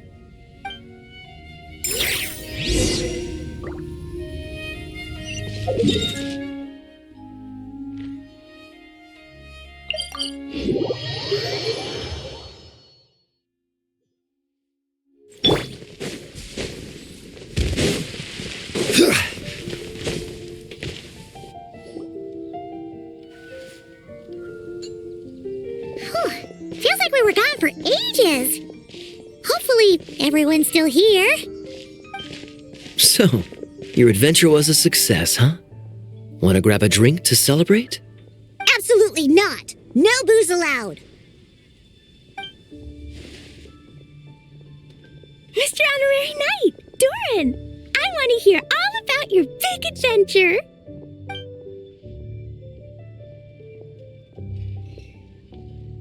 We're gonna order a big meal for everybody first. We'll talk while we eat. Yippee! Excuse me, did I hear you call him Durin just now? But wasn't Durin the evil dragon that fell on Dragonspine? Come on, miss. This Durin isn't that evil dragon from Dragonspine.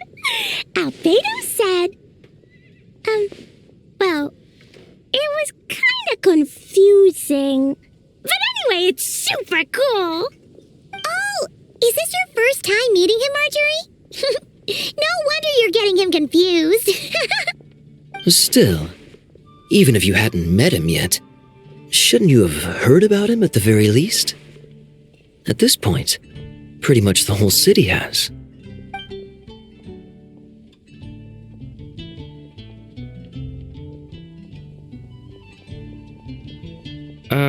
Why is everyone... So, what exactly is his connection with the evil dragon? Wait, but those horns on his head... Surely he's not a...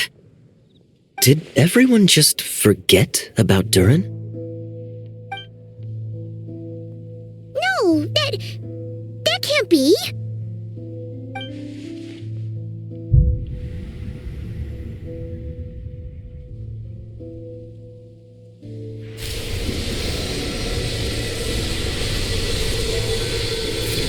The tricks of fate had just begun.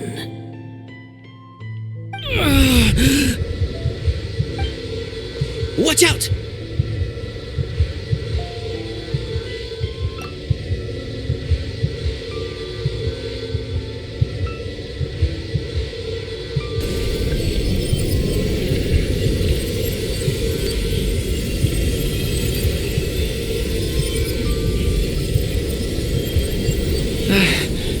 No one got hurt. Did they? Durin! Durin!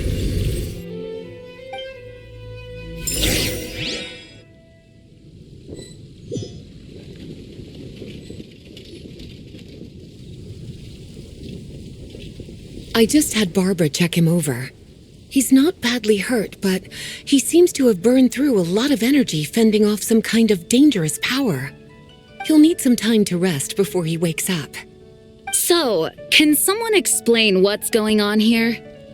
It seems like, aside from Durin's close acquaintances, the people of Mondstadt have forgotten everything about him. How could that even happen? Worse still, the abyssal power within him is showing signs of extreme instability. Could be a separate issue, though. I'm not sure. If the abyssal power inside him spirals out of control, Mondstadt will be in grave danger. I completely agree. All right then. As acting Grand Master, I'll send a letter requesting Albedo's immediate return. Until then, the Knights will watch over Durin.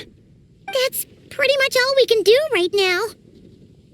Also, allow me to look after this book for now. If you need to consult it, just drop by my office. Do you think the book might have something to do with what's happening? It's just weird that Alice still hasn't contacted us. Maybe we should head back inside the book and take another look.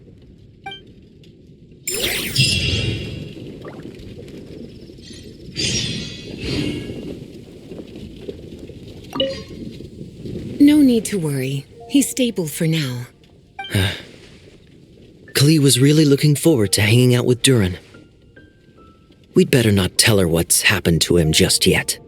I'll have the Knights notify you as soon as he wakes up.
The story's witnesses arrived at a hidden nook tucked inside the towering walls, a place tied to one of the little dragon's most cherished memories.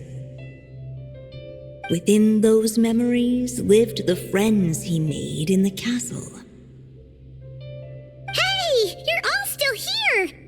Guess that's proof that Durin's friends from Simulanka really do hold a special place in his heart. Hello again, golden-haired traveler and silver pixie. How fares the little dragon on his journey? What? But I still remember him. I haven't forgotten him either. Neither has this cat in the box. That's good news! At least Durin's friends still remember him. Okay, we'll just have to find a way to help everyone else remember him too. Oh, wait. Are we missing someone? Ah, you mean that stray cat? He doesn't want to see the little dragon. And he's been hiding from the rest of us, too. Seriously? What's his problem? He won't tell Durin what's bothering him in the real world, and now he's hiding from him in the story world, too. His hiding spot's over there, but he won't talk to us. Maybe you could try instead? Hey, Mr. Wandering Tom! How come you're hiding from the little dragon? You came all the way over here just to ask me that. Ha! So you can talk! You just said it yourself. A lot of people don't even remember him. Yeah? So? So don't let him get anywhere near me. What's that supposed to mean? Hey! Ugh! We're getting the silent treatment again!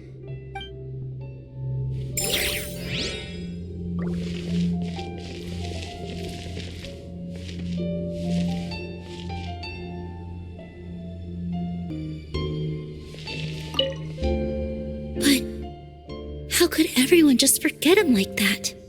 Does he need another blessing? He was bound to face challenges in the world outside the castle.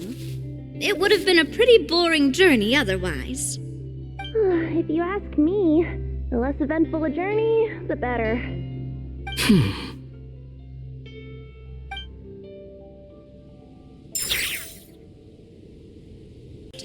I really envy those with a god's eye.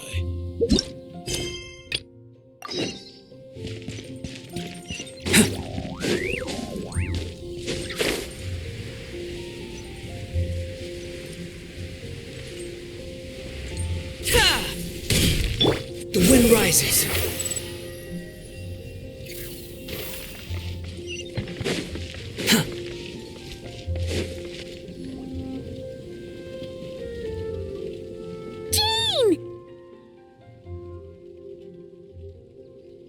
Hello, you two. I'm glad you got my letter. Durin's awake and waiting on the bench over there. I'm here if you need help. Just give me a shout. Don't worry about us. We'll be fine. Oh, hey, you two. I just remembered what happened right before I passed out. Thanks for holding me back. I shudder to think what might have happened if you hadn't. I'm fine now. It's just... a lot of people seem to have forgotten me. Don't worry. We'll figure out a way to fix this. Why don't you start by telling us what happened? It felt so strange. After I realized no one recognized me anymore, I suddenly felt like I'd completely lost contact with my body.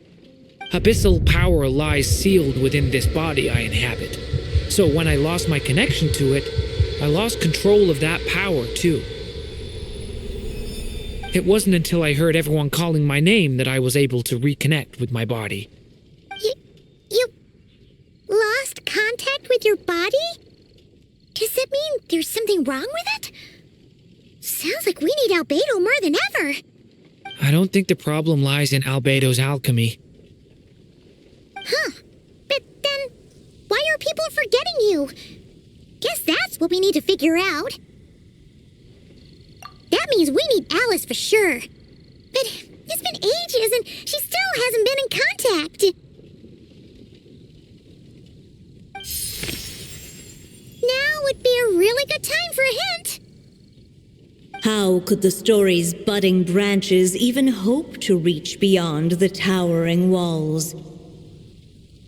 Leaving the castle, the witch went off in search of the tallest, grandest tree in the whole world.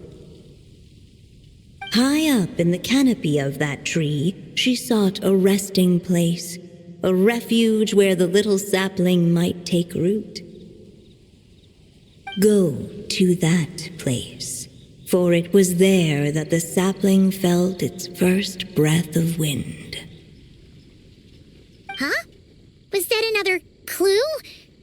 Does that mean the story isn't over yet? Leaving the castle.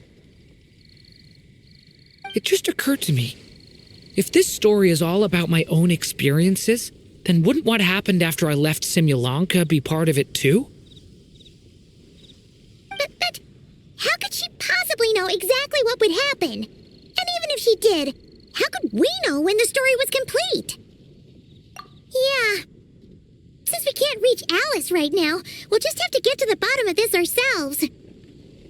But first, we gotta figure out where this riddle wants us to go. The tallest, grandest tree in the whole wide world. Huh. The only place that ever gave me that feeling was the one I ended up in right after leaving Simulanka. They had great coffee there, too. And so many books you'd never run out of things to read. Think about it. Our search in Mondstadt began in a library, right? Well, Sumeru City's got one of those, too. And it's absolutely huge. What do you say? Should we try looking there? Huh. That does kind of make sense. And it's not like Paimon's got a better idea. Alright, let's just give Jean and the others a heads up first. Well, it sounds like you've got a plan, so I won't interfere. All I ask is that you stay safe. Albedo won't be back for some time, and until he is, we can't know for sure how dangerous Durin might be in his current state. I'm so sorry about what happened before. Believe me, I'm not blaming you, and neither is anyone else here. If anything, it's the opposite. We're all just worried about you. Worried? About me? Come with me. I want to show you something. As soon as they heard you were awake, they all hurried over to see how you were doing. You all came to see me? A little birdie told me you're working on finishing a storybook. So maybe all those people losing their memories is just a plot twist waiting to be resolved. Miss Lisa, you always seem to know how to put my mind at ease. Please, everyone, don't worry about me. When I get back, I'll find a way to complete my mother's story, and the one we started, too.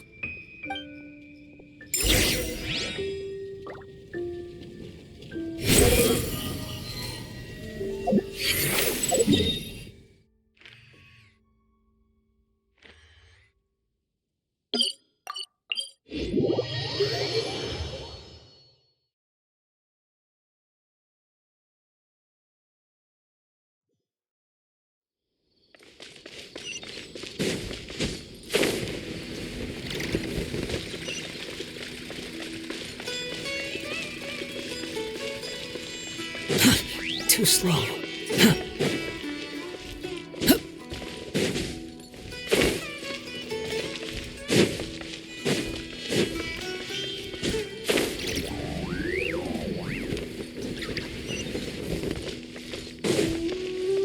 Quit following me.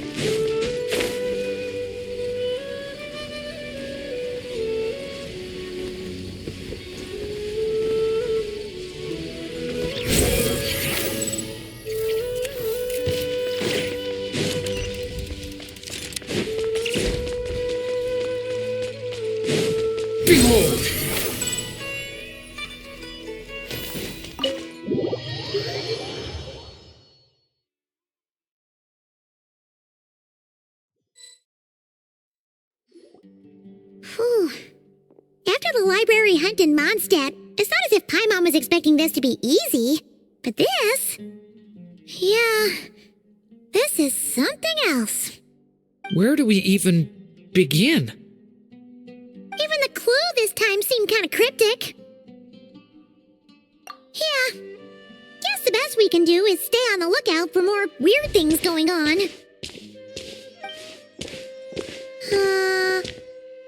Sorry, what was that? I'm here to return Volume 5. According to the catalog, Volume 5 of this series is not available for loan. I can't accept the return of a book that was never checked out in the first place. Let me put it this way. My copy is complete. Yours, on the other hand, is missing large amounts of content. So you should swap it for mine instead. Sir, you have to understand. Managing a library is a serious business, and we have protocols in place for this kind of thing.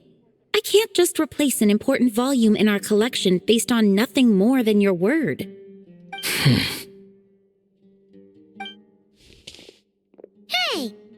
Look what the Wandering Tom dragged in. Oh, it's you. And, what is it you're doing here? I'm a traveling scholar, as you know. Isn't a library the most natural place for me to be? Well, the last time we saw you was all the way in Nodcry. Paimon just didn't expect to suddenly see you in Sumeru, that's all. There were some things I needed to come back and take care of. Some documents had gone missing, so I tracked them down, restored them to their original condition. And now, I'm here to return them. And considering what I'm planning to do next, it feels like a weight off my shoulders. What's going on with you, huh?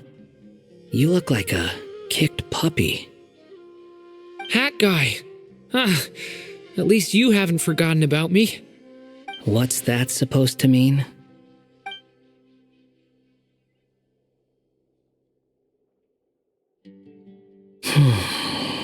So it's been getting worse. Sounds like you know something we don't. After he left Similanka, he spent some time traveling Sumeru with me.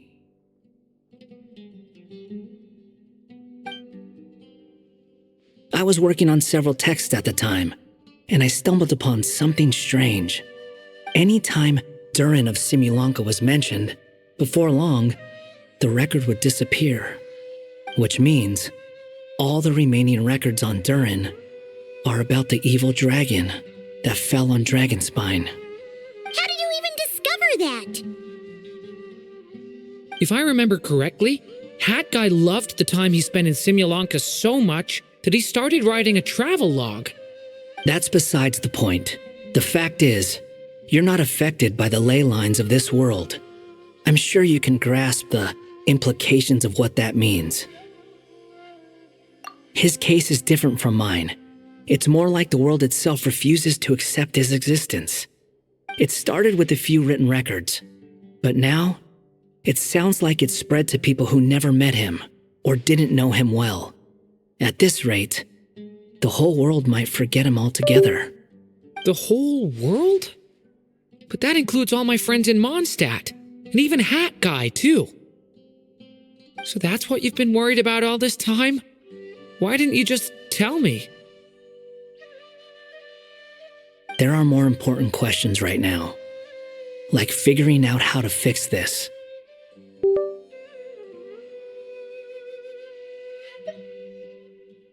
That mage clearly cared a lot about her child. She left that book behind for a reason. If you want answers, isn't that the place to find them? You think that didn't occur to us already? Problem is, we need to find the memory that unlocks the next chapter first. Mind if I take a look? I just want to know what secrets this book is hiding. Besides, I've run into a bit of red tape, so I've got time. Of course. Be my guest.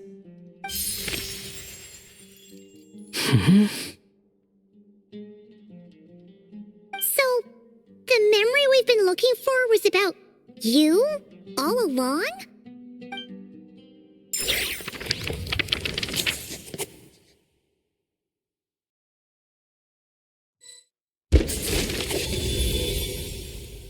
The little dragon became companions with a stray cat with dark blue fur. It was a friendship born of all they had in common. He left his castle at the stray's invitation, setting out to explore the world beyond its walls. There, he grew fond of the outside world, eager to make friends and share the story of his life. Taken by the dragon's story, the stray tried to write it down. But he soon realized that no matter how he tried, it would always warp into the evil dragon's tale.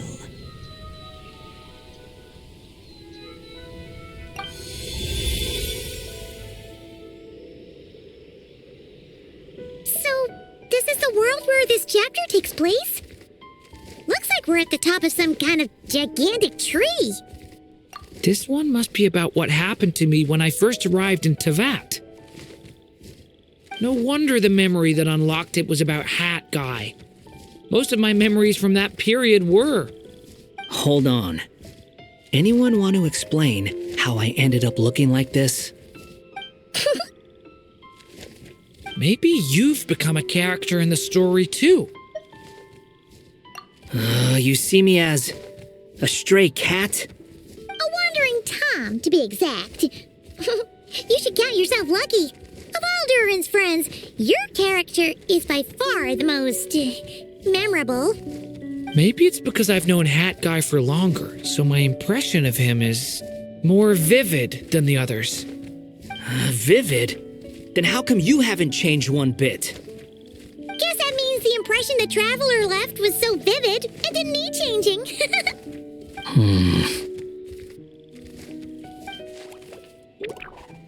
Hello, everyone! Ready for today's adventure? It's the storybook, Durin! Oh. So you're not playing yourself in this one? Does that mean the two of you have even more memorable roles to play? Where are we going today, kitty cat? Whatever. Just follow me. Same as always. Okie dokie! Can we chat along the way? If you have something to say, just say it. Was that seriously how the two of you communicated when you first got here? Yep. Anyway, how do we get ourselves out of here? Usually, the narrator gives hints to help us figure out what to do. Speaking of which, about time we got some of those, don't you think? The story's vines had woven themselves together into a giant tree, the boughs of which a little storyless dragon now paced, homeless among its leaves. He had to find a way to leave this place and set off in search of a home of his own. If he stayed, the world would erase him from its memory altogether. To leave this place? But where am I supposed to go?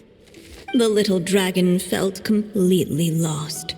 Just like the vines, the road ahead branched off into different directions, twisting and turning before disappearing into the mist. But as luck would have it, a prophetess waited up ahead. Perhaps she might know where each path might take him.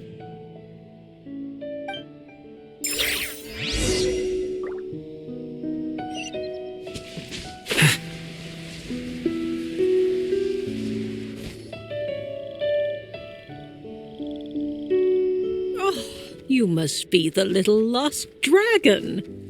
It's true. My friends and I are lost. This meeting was no accident. The prophetess was in fact the seer witch, here to present her promised gift. The seer witch?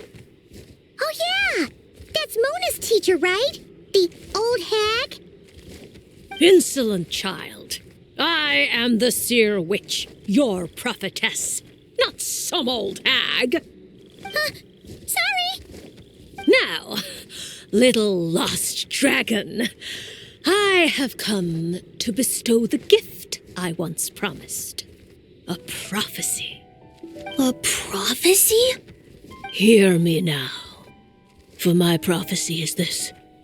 One day, the dragon from beyond the castle shall be reborn, and none may avert its coming. The wind took the prophecy and swept it off into the distance, and so the little dragon was shown a path to wander. As far as I remember, once that alchemist from Mondstadt learned about the prophecy, he chose to stand with you against the evil dragon. So, what does any of this have to do with you being forgotten? Oh, wise witch of prophecy! Could we trouble you with another question? As enigmatic as she was elegant, the seer witch spoke no more, for her thoughts had long since returned to the starry firmament above. actually needed her.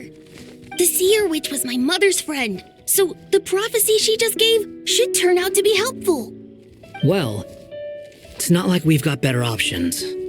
But if all we need to do is leave this place, which path should we take? Why don't we take a look around?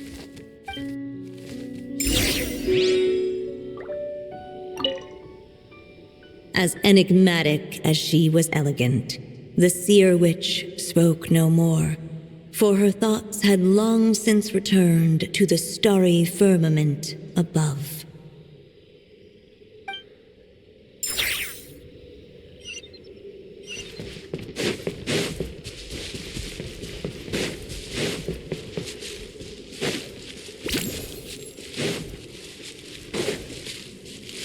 The wind kept blowing, but the little dragon had not yet resolved to follow it. Before him lay a foggy path, and where it might lead he could not tell.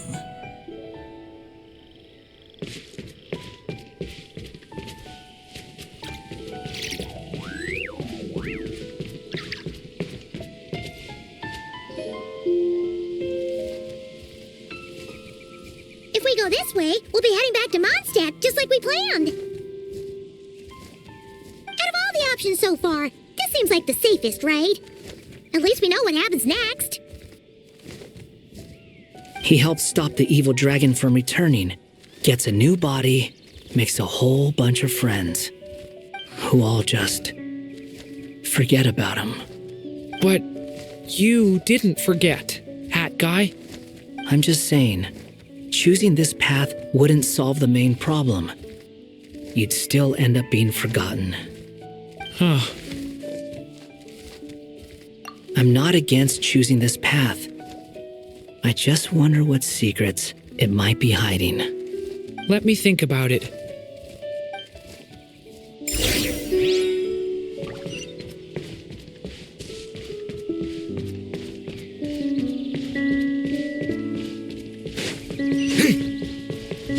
I still think you should keep going, little dragon.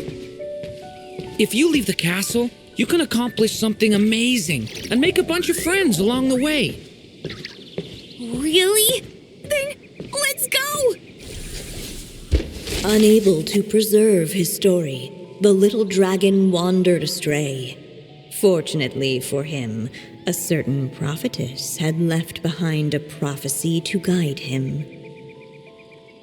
The wind took the prophecy and swept it off into the distance, and so the little dragon was shown a path to wander. Following the wind's guidance, the little dragon made his escape. In turn, the prophetess affirmed the little dragon's choice, leaving an extra secret as her parting gift. Now that you've made up your mind, I shall keep my promise by explaining Fate's little trick. Long, long ago, the gods of the high heavens gave the world outside the castle a magic of its own. They called it storytelling. It was a magic of almost unshakable power that governed how people met, grew close, and understood one another. Each person had a story meant for them and them alone, one whose ending was written in the heavens long ago. In truth, your story and the evil dragons are simply two versions of the same tale, and that is something the magic of storytelling cannot abide. Beyond the castle's walls, your story cannot take root, for the evil dragon's tale has done so already.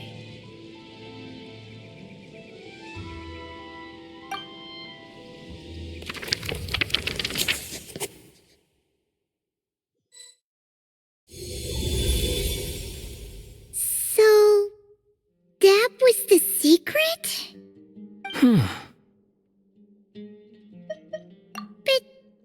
But You still don't get it? Simulanka Durin and Tevat Durin share a special kind of connection. Their fates are mirror images of one another. While they were in two separate worlds, there may have been some mutual influence, but their fates were independent. But when Simulanka Durin came to Tevat, a version of his fate already existed there. So, how can two fates exist at the same time? The answer is, they can't.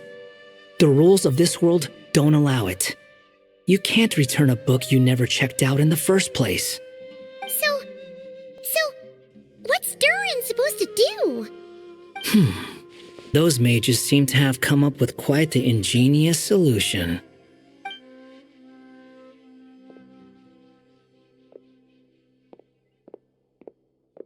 I'm here to make a return. As I said, there's no record of Volume 5 of this series ever being checked out. Then just think of this as Volume 6.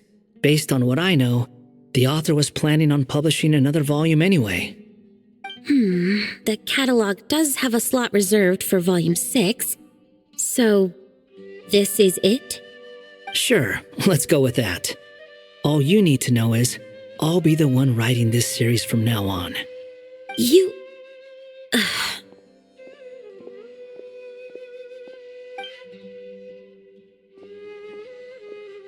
What are you up to this time? Remember the red tape I mentioned before? Well, I just took care of it. Now, I guess you'll be off to see your alchemist friend?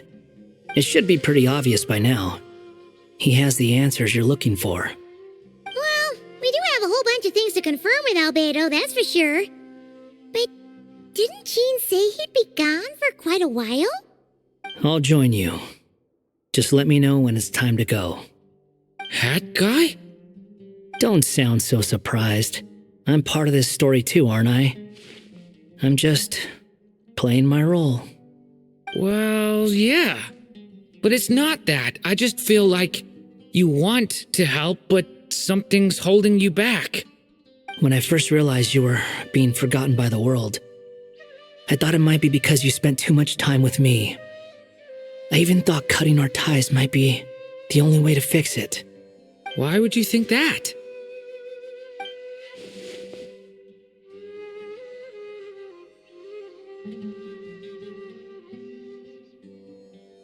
It doesn't matter now. Judging from the answer this book has given us, I was probably overthinking it. Just as well, with the ley lines rejecting him like this, the people who still remember him are his only remaining connection to this place. If that last fragile tie was broken, who can say what devastation his unbound body might unleash? And to think I'm one of the people keeping you here, instrumental in helping change your fate. Can't say I saw it coming. Well, if it's good enough for Hat Guy, it's good enough for me.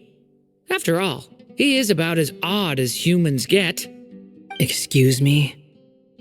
With some people, even if you try asking a simple question, they'll always give you a complicated answer. And the more you ask, the more complicated it gets. Truth is, Hat Guy's just that kind of guy. Whatever. All I needed was a yes or no, so we can quit it with all the back and forth.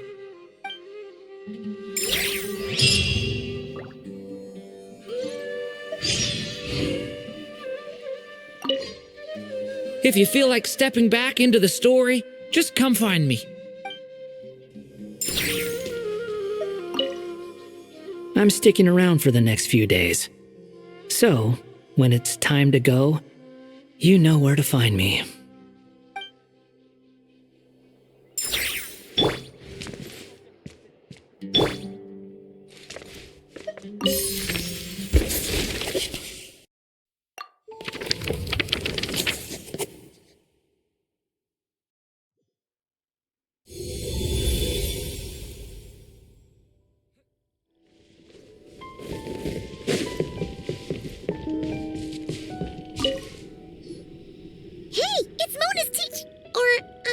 The Seer Witch! How come she's still here? Who goes there? Can you not see? I am busy stargazing.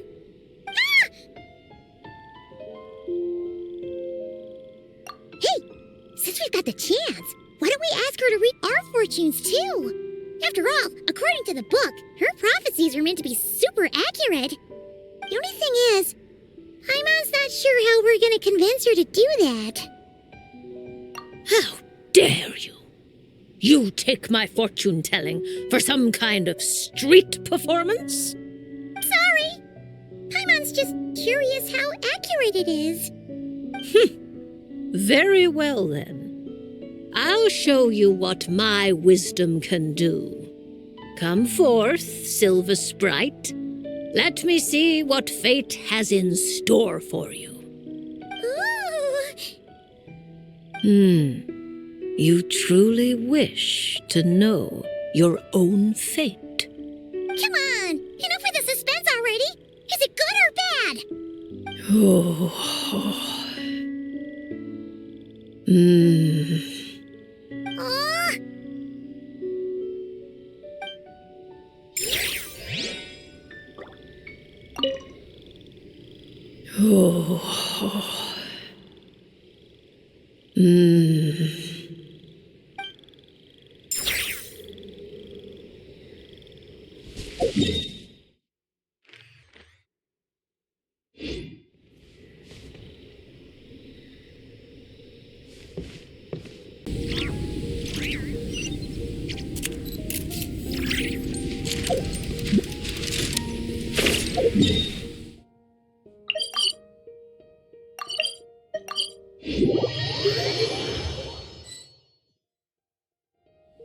So this is the other Durin, huh?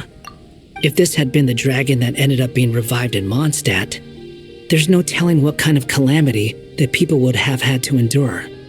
So, if you think about it like that, Durin's actually a hero. No, I'm just a little envious, that's all. Not everyone gets a chance to be a hero. Actually, most of the credit belongs to Albedo. Then again, barely anyone even remembers you at this point. So I guess there's not much left to envy. Oh, so you three still remember Durin? Looks like the memory loss hasn't spread to close friends. Yet.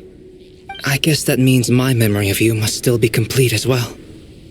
Albedo. You're finally here! Oh, boy, do we have a whole pile of questions for you! Oh, you're here too?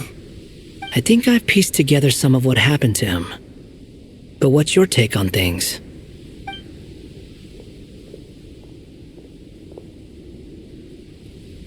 Master Jean filled me in on what happened, and I've got a few theories. But let's get on the same page first.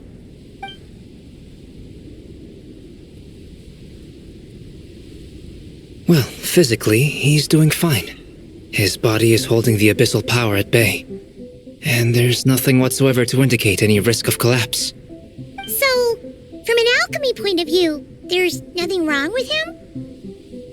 The issue isn't so much that the abyssal power within him has gotten out of control. It's that the connection between his will and body is fading. If he ends up losing his conscious will, his body will fall back on its biological instincts. And that's when the abyssal power within it will take over. This book mentioned a witches' gathering. It seems like quite a few of these witches got themselves involved in Durin's case. Which brings me to my theory. Bringing Fairy Tale Durin into this world to replace the Durin on Dragonspine means using one Durin's fate to overwrite the others. But the power of alchemy alone would not be enough to pull off such a feat. It would have required the combined use of Miss Barbeloff's astrology, my teacher's alchemy, and Aunt Alice's magic. After learning of Miss Barbeloff's prophecy, Durin and I finally came up with a way to settle the Dragonspine Durin problem for good. And I took care of the alchemy side of things, which, looking back on it, seems to have been a part of their plan all along. So now, there's only one thing missing. As for the fate theory our friend in the hat just mentioned, I still can't figure out how any kind of magic could possibly influence the fate of Tevat. But I'm certain that the answer lies within this book. So, the reason Alice had us complete this book was to make that magic possible? A form of magic powerful enough to rewrite fate itself. Well, we've no time to lose. I just need to take a look at the book. The next part of the story most likely relates to me. So the memory that unlocks it must be connected to me too. Huh? The giant tree was home to a broken branch, the shape of its splintered arm aligning perfectly with the branch that had burst forth from the castle walls. Join yourself to that broken bough, for there you may take root at last, and henceforth bask in the sun and rain of the world beyond the castle. But first, fetch the stickiest clay and let it bind the scar of the break. I see.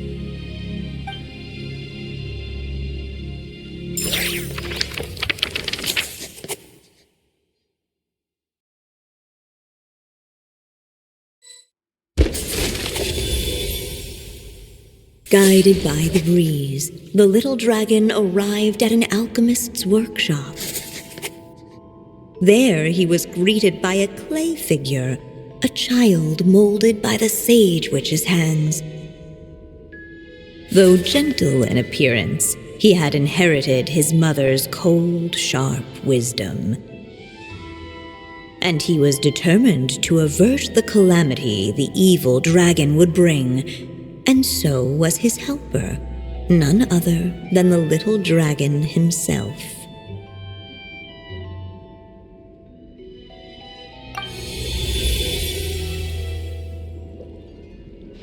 What is this place? It looks like it's modeled after an alchemist's workshop. Or rather, a cliched stereotype of one. Albedo? Hold on. Why do I look like this? Oh, yeah! We forgot to tell you. Basically, the characters in the story are reflections of how Durin sees them. At least you're still human-shaped? Well, since Cat Guy has taken on a different appearance too, that must mean the two of us are both characters in the story. But you, Paimon, and Durin haven't changed at all. You must be special figures in some way. I'd like to know more about that too. But seeing as none of them can explain it, let's just concentrate on moving the plot forward.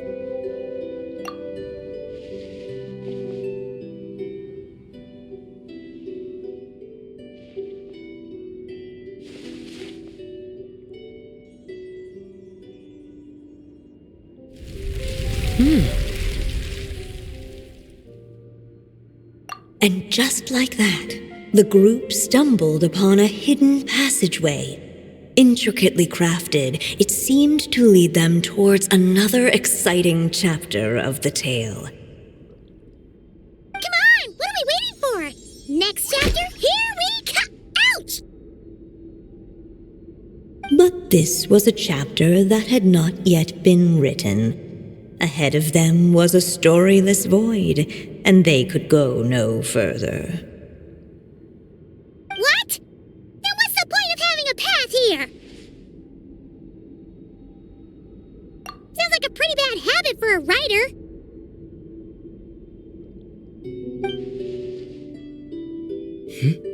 Over here. I found something. What the clay figure found was none other than the evil dragon's heart itself. Though the creature had perished long ago, its heart was still there, pulsing away and growing warmer with every beat. And the clay alchemist knew what it meant. That the evil dragon would return one day, just as the prophecy had foretold. Yet, guided by his mother's wisdom, he foresaw another fate. If only the alchemist could bestow this heart upon the little dragon, he might be reborn in the evil dragon's stead. Only then would the evil dragon's heart grow still, and the little one inherit its tale. Sounds like this chapter's about Albedo bringing me to life? If that really was the solution, though, this would have been over the minute I finished the transmutation. So why is Durin still being forgotten? There has to be some other reason. Yeah, I'd like to explore the area a bit more.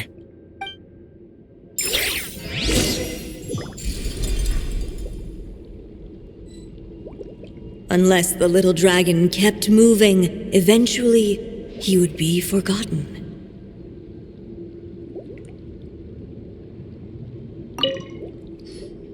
Do you think we could just destroy it? Be it the calamity headed for Mondstadt or my inability to leave behind a story of my own, doesn't it all come down to the fact that this heart never truly died? What if, here in this story, we could finally destroy it? Could Aunt Alice's magic really allow us to do what's theoretically meant to be impossible? Either way, it's an intriguing idea. I'm not opposed to giving it a shot. Durin! It's just... I'm still afraid someday even you guys will end up forgetting me. If there's even the slightest chance it'll prevent that, I'm willing to try anything. But I'm not sure if I can destroy it on my own.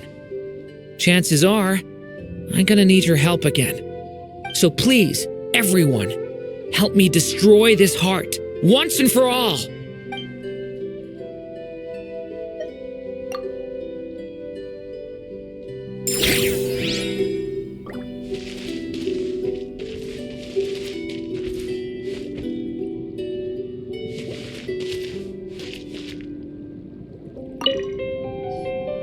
The evil dragon's heart continued to beat, as if waiting for the little dragon to accept it as his own. Looks like we have no choice but to get this done. Whatever happens next, Durin is going to need all of our help. Is everyone ready?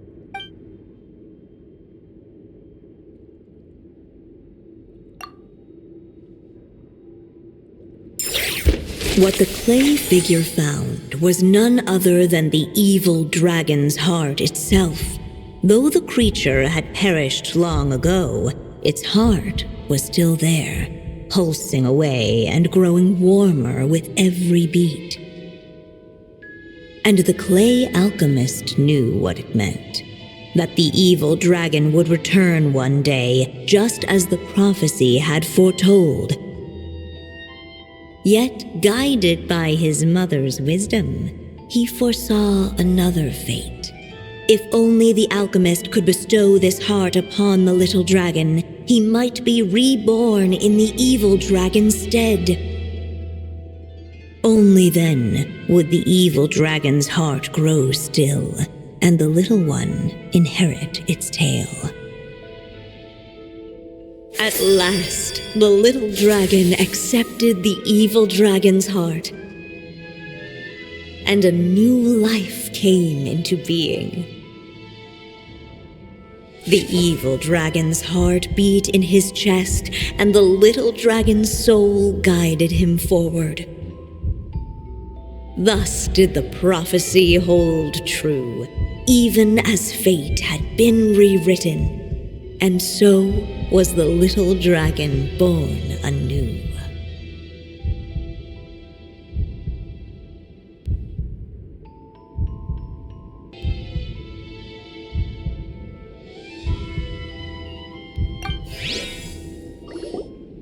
Finally! A happy ending! That must be the last step, right? Woohoo! We completed the story!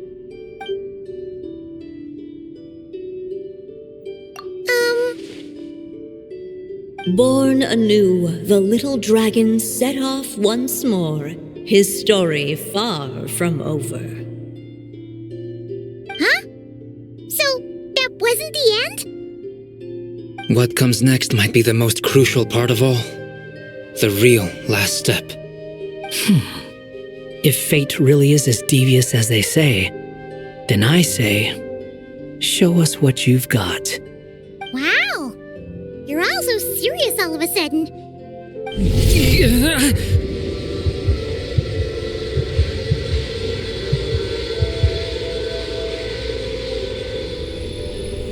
Durin, are you alright?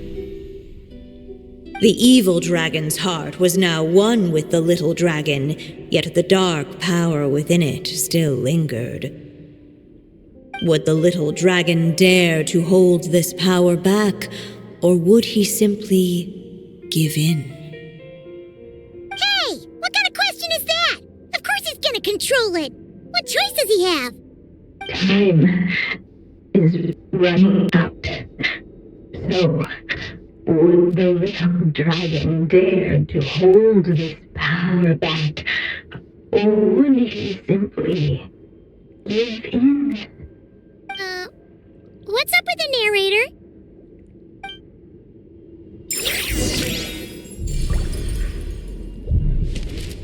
Would he dare to hold this power back, or would he simply give in?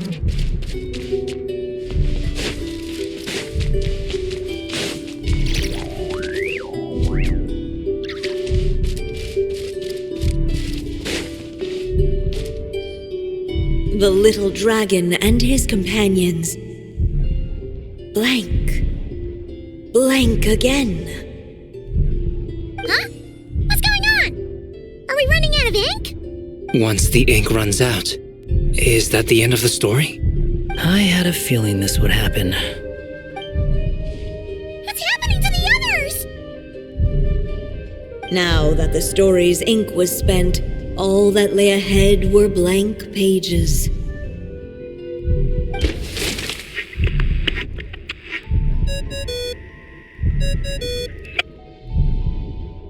Hello, children.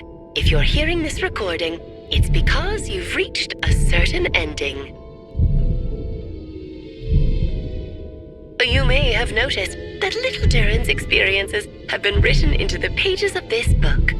Well, you should know that in the same way, its ending will also be written onto him. So be careful, because triggering a bad ending could be somewhat problematic. Let me guess, you're upset that I didn't warn you earlier? Don't worry, though. I've thought it all through. I built a very special feature into this book, just for you, the witnesses of this tale. So, go ahead. See if you can turn back the pages. If you're not happy with the ending you've reached, just flip back a few pages and let the tale unfold once more. Pretty incredible, huh? That's the power of magic.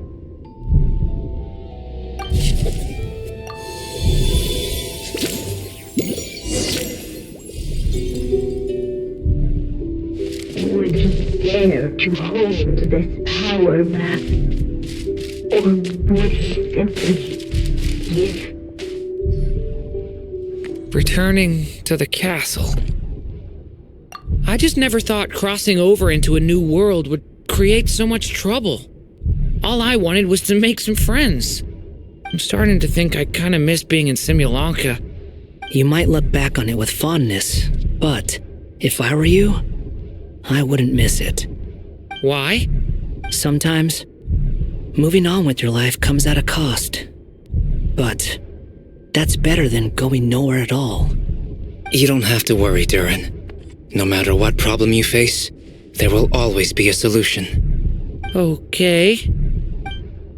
Sometimes I wish I could just go back and see it again.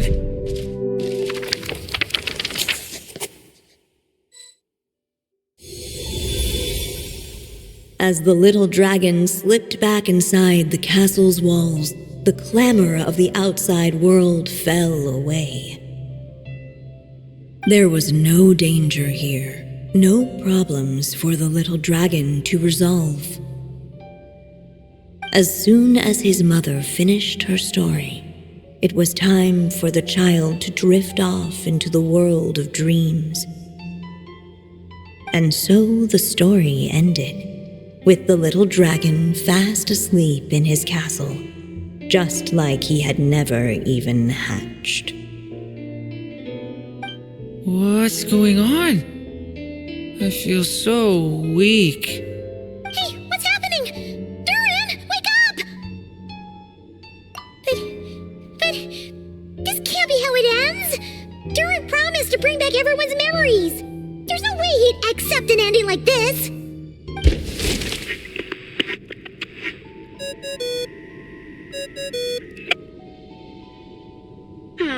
Looks like you've discovered another possible ending. Do not lose hope. You just need to keep searching, for there are possibilities that only you can bring to life.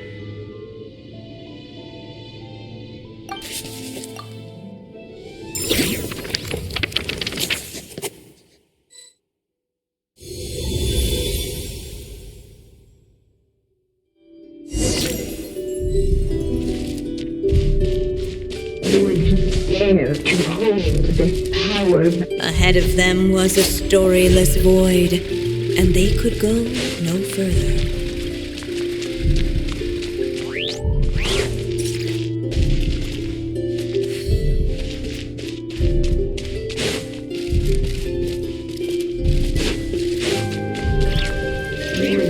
Dare to hold this power back.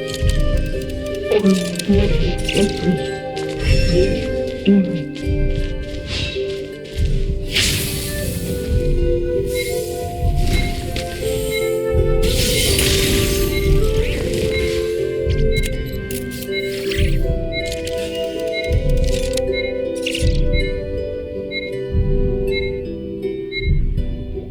Would he dare to hold this power back? Or would he?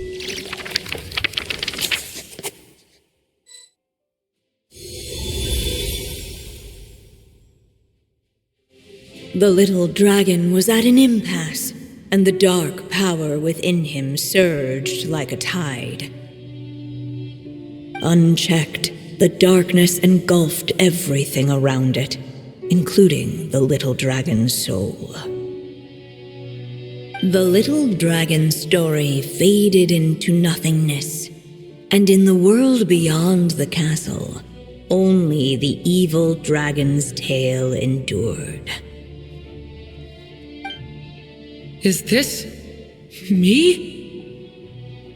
And so the story ended, with the little dragon fading from sight, leaving nothing but the evil dragon's shadow in his place. Oh no! That means Durin! What do we do now?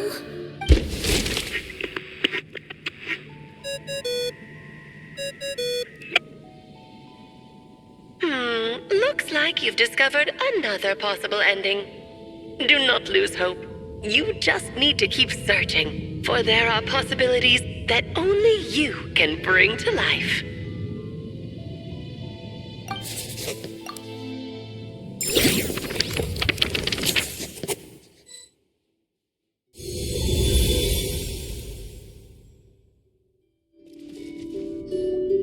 What's going on here? Why isn't the story letting Durin just suppress the abyssal power? It keeps getting stuck.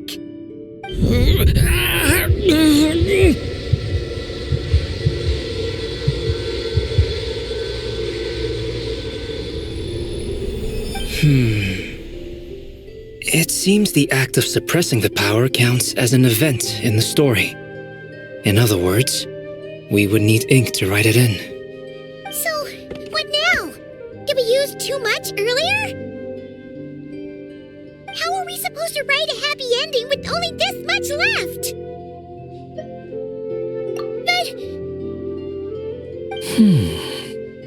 Well, this is Durin's story.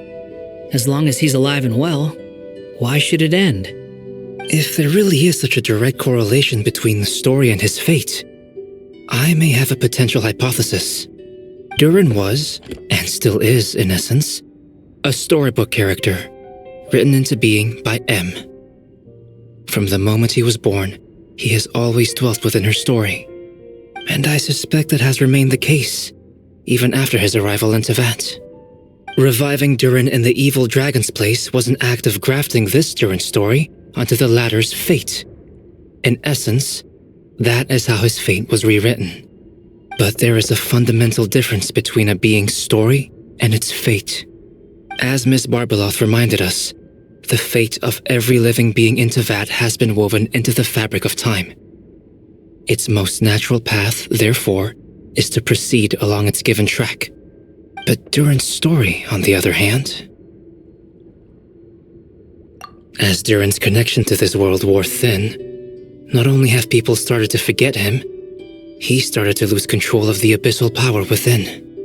In other words, his story can't continue, because the author's ink is drying up. That's what it seems like to me. It would seem the little dragon had made a group of fine friends indeed. Save it. The question is, are you here to help him, or stand in his way? This is as far as the story can go. What path will you choose? I suppose the final decision is up to me. It's hard to believe I never actually left my mother's story. If that's true, I'd like to go there and see for myself. By there, I take it you mean the blank pages of the unwritten chapter ahead? But we still don't even know how Alice's magic works. If Durin belongs inside the story, then going outside of it to some unwritten part, isn't that too risky? I'm not afraid. I second that. It would seem this is one answer you need to go seize for yourself. So be it. Whatever obstacles stand in your way, we'll tear them down together.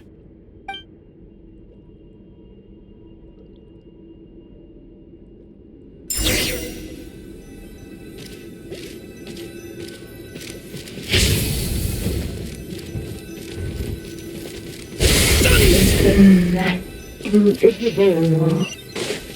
It was that the little dragon was staring the uncrossable edge of existence itself.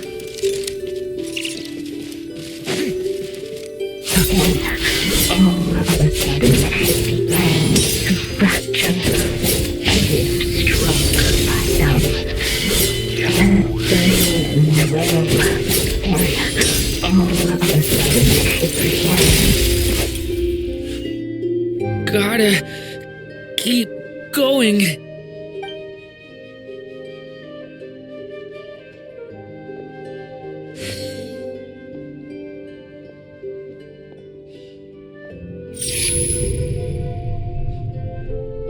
Ahead lies only a stormless void. My consciousness is slipping away. Keep going, Durin. A pure soul is your essence, not an empty void. I feel so weak. Stand tall, Durin. You are not some amorphous idea. The body I made for you is flesh and bone. Am I truly alive? Yes, Durin, but you must keep going. You're as alive and real as I am.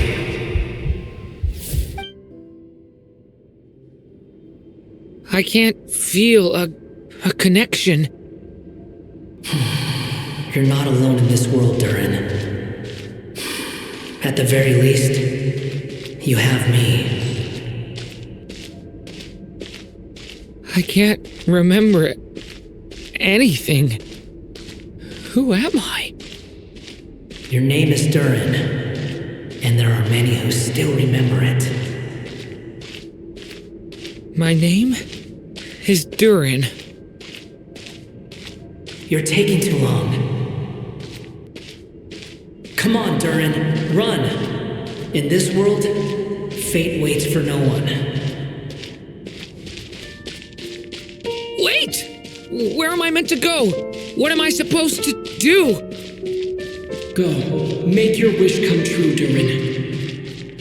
My wish?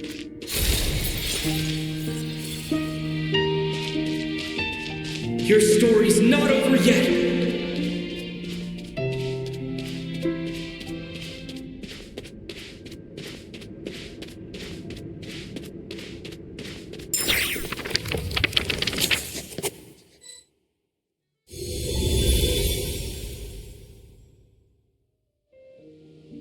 Silence, huh?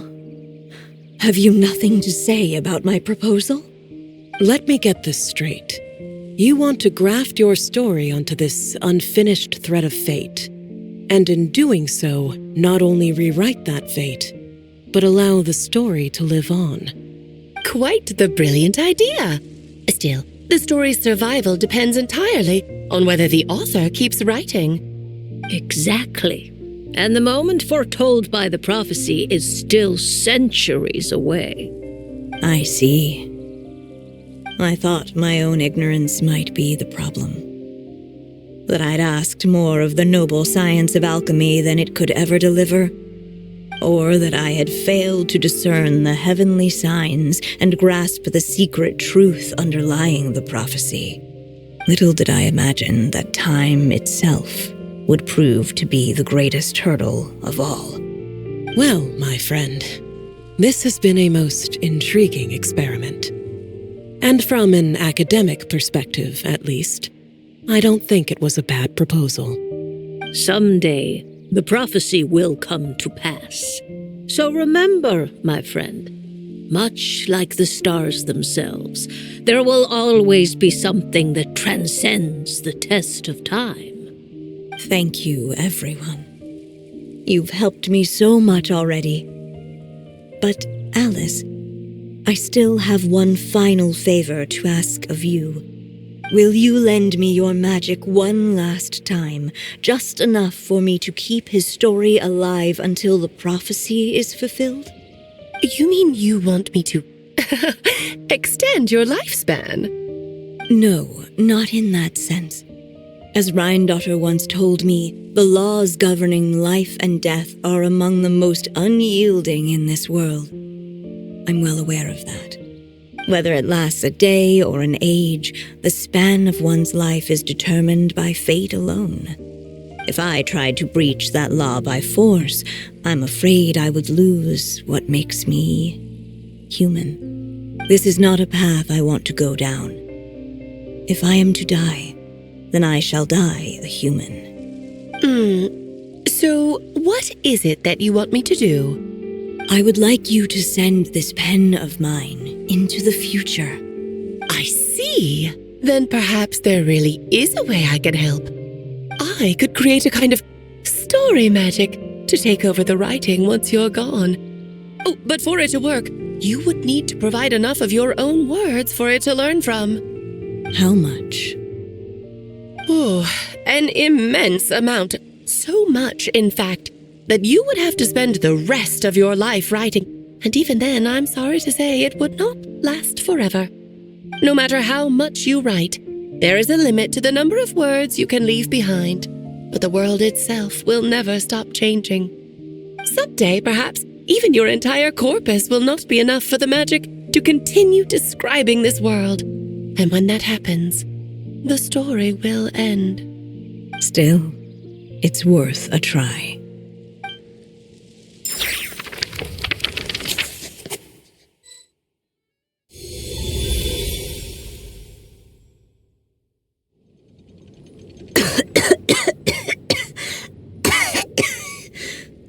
Oh, my dear Anya, even after all this time, you're still...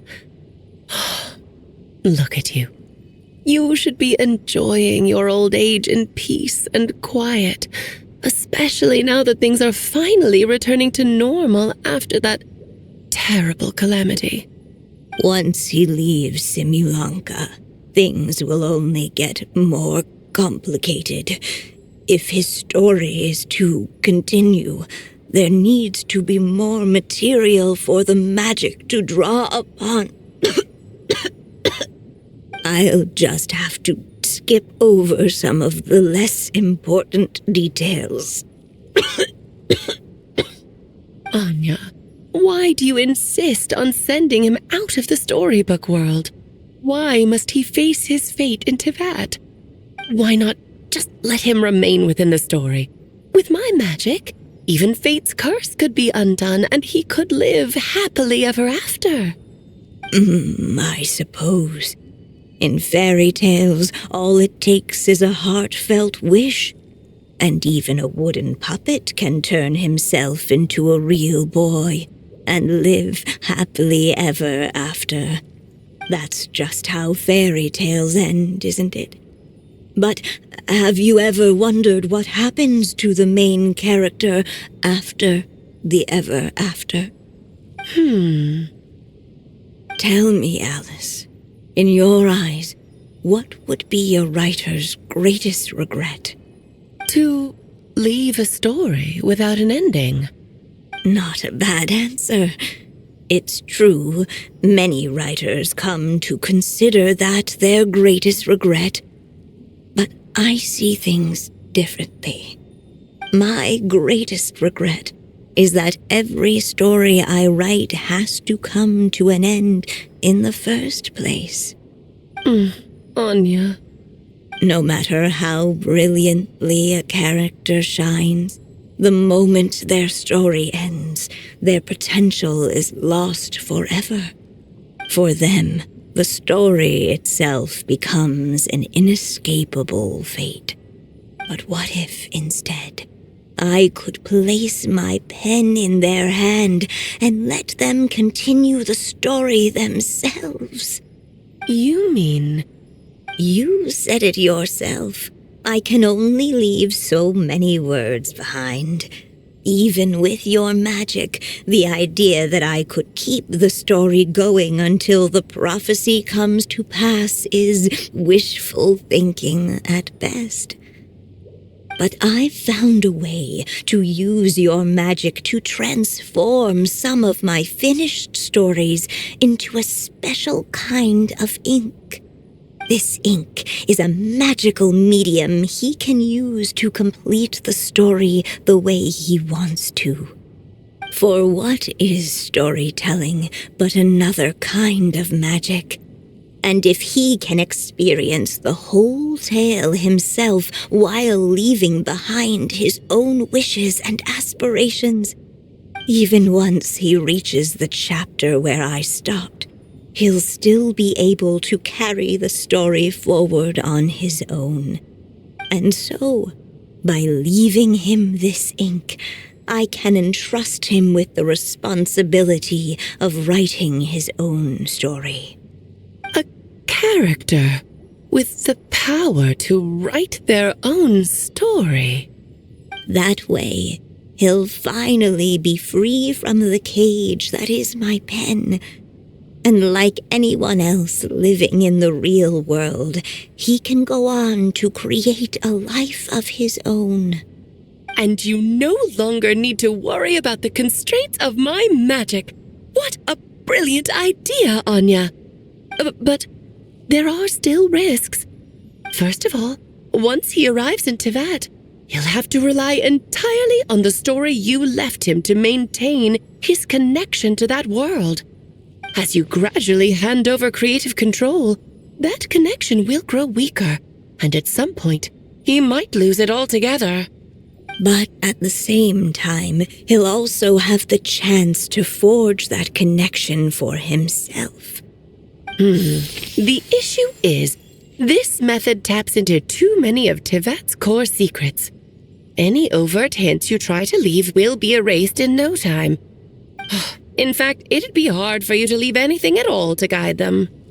We still have the story itself, though. I can use that to show them the way.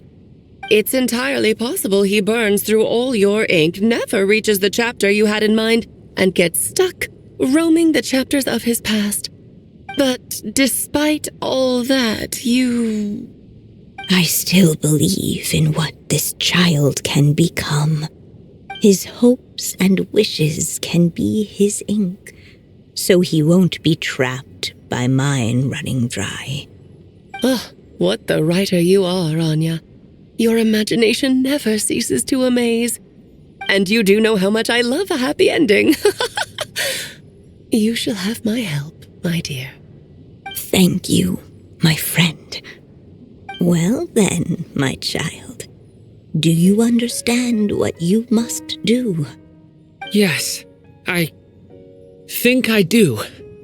It's my turn to keep this story alive. Then what's holding you back? What will become of you after I take up this pen? I will fade away. There will no longer be a reason for me to go on existing. My child, or your mother, I should say, passed away long ago. The voice you're hearing is nothing but a magical echo that has now fulfilled its purpose. You needn't feel so reluctant to let me go. I know my mother died long ago. It's just, when you lose your mom too soon, it's hard to tear yourself away from the stories she used to read.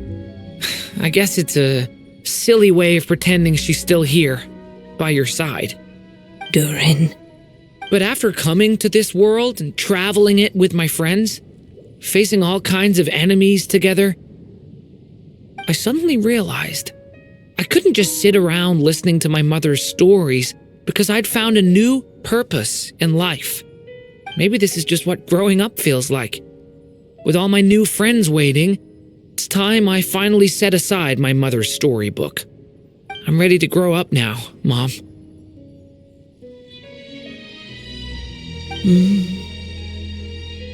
Then take this. A gift I should have given you a long time ago. You've witnessed this story from the very beginning, made your wishes, offered your blessings, and even wrote your choices into its pages. From here on out, this pen is yours. Now I ask of you, the other pillar of this story, as both its reader and its witness, will you turn the page so the next chapter can begin?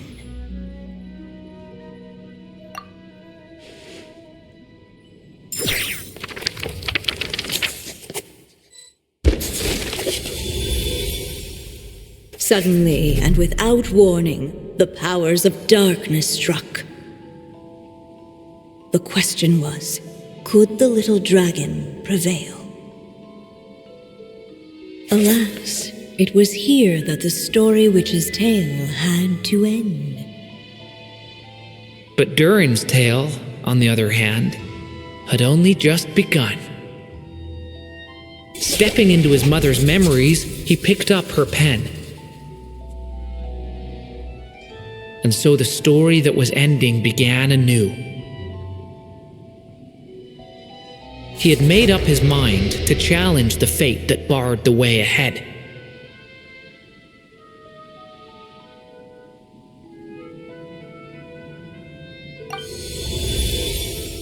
Looks like this is the final step. A chance to strike back at fate? Now that's not something that comes knocking every day.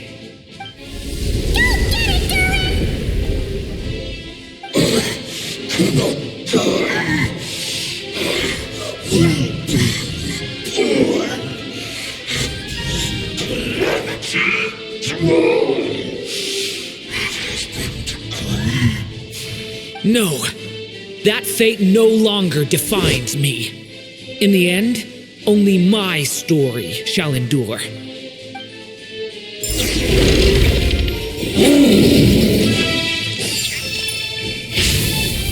Stay back! Get back!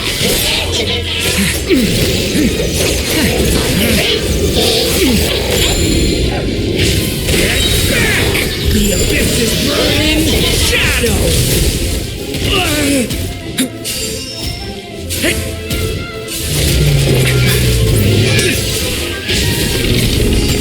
Get back!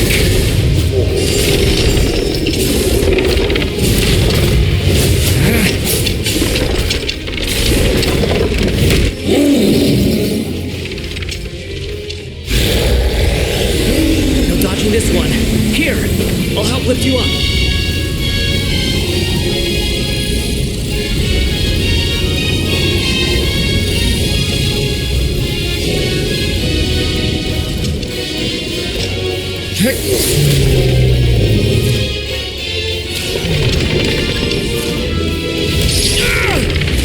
Watch! Only my story shall endure!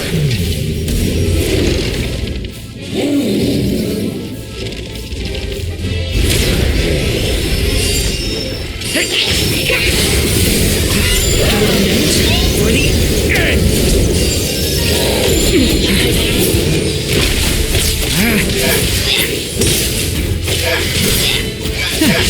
Watch out!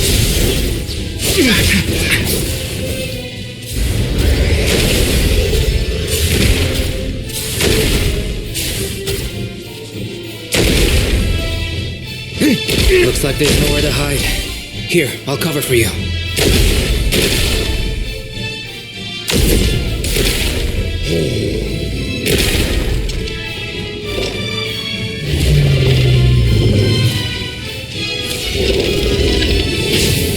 This time, the light prevails!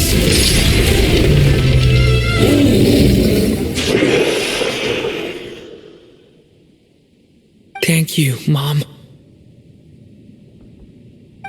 And so it was that Durin defeated the darkness and rewrote his fate. But his story is far from over.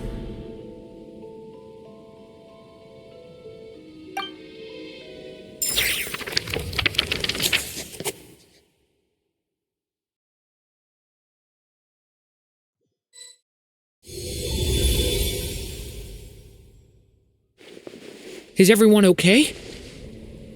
We're fine, thanks. And hey, we all saw how you fought back there. That was awesome!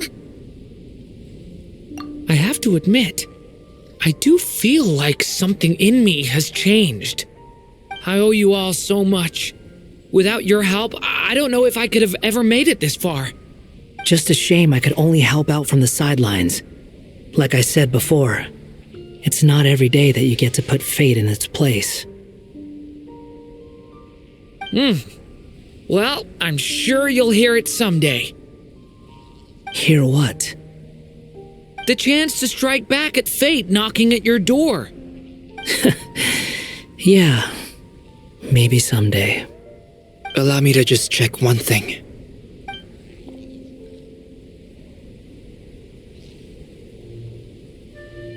Yes. The abyssal power within you has stabilized again. And those strange symptoms you were experiencing seem to have completely disappeared. Oh, thank goodness! I wonder what it means, though. Aside from the principles of alchemy, what other law of this world governs his being? Look, it all turned out fine, so just leave it at that. Now that this one's out of danger, it's time for me to get out of here. You're leaving so soon? Well, don't humans usually throw a party after something like this? A party? Do I look like that kind of guy? Anyway, come find me again next time you're in trouble. That's what friends are for, right? In a way, though, he is right. This is Durin's moment to celebrate, not the time for academic discussions. Hey, I don't blame you for asking. And honestly, I'd be perfectly happy to talk about it. It's just, I wouldn't even know where to start. It's all right. I'm sure we'll get a chance at some point. After all, your story's only just begun. All right then, Traveler and Paimon, we'll part ways here. Given the extraordinary nature of the things we witnessed today, I need to make sure it's all recorded properly. Okay, see ya! So, it's party time next! Huh?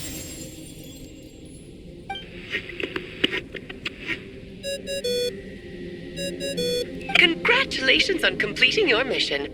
Now then, as per our agreement, it's about time you returned that book. She must have known the moment we finished! Just like she said she would! I've heard dressing appropriately is a must for socializing.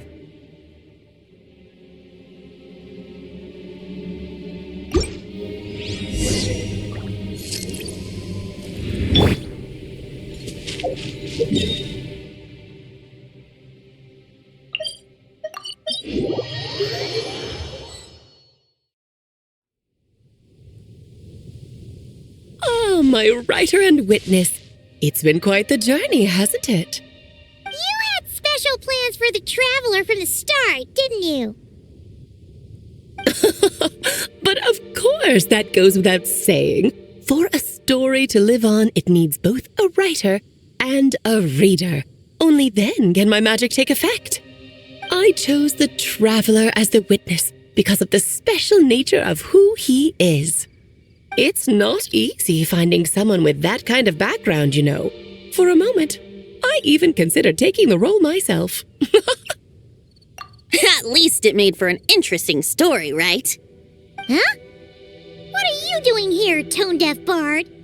With the Hexenzirkel carrying out such a risky experiment in Mondstadt, it didn't cross your minds that the Animo Archon might be slightly curious? Sorry for the trouble, Lord Barbados. Think nothing of it. I dare say the Animo Archon quite enjoyed coming along for the ride. Now then, as agreed, let us see the fruits of your labor. Here, please take a look. Well. Somehow, despite all my careful planning, it still turned out to be full of surprises. It never even crossed my mind that Rhindotter's child would be capable of handling that kind of alchemy in her stead. When he asked for help with the materials, oh my, I nearly couldn't believe it. If only the others were here too, we could all celebrate together. I'm right here, you know. The only one who hasn't responded is the one busy stuffing her face over there. Is that you, Barbie? A little late to the party, don't you think? Come here, child. Let me take a closer look at you. All right, Aunt Seer Witch. Here I am.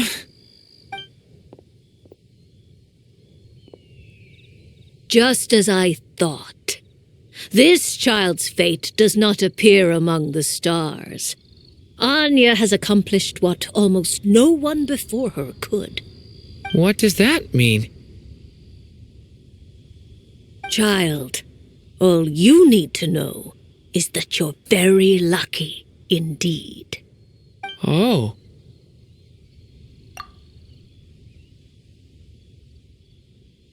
Just like how she was in the story, huh? Tell me, little Durin, what will you do next? I, for one, cannot wait to see how your story unfolds. Well, there's so much I want to do. I'm not even sure where to begin. How about settling your most recent regret?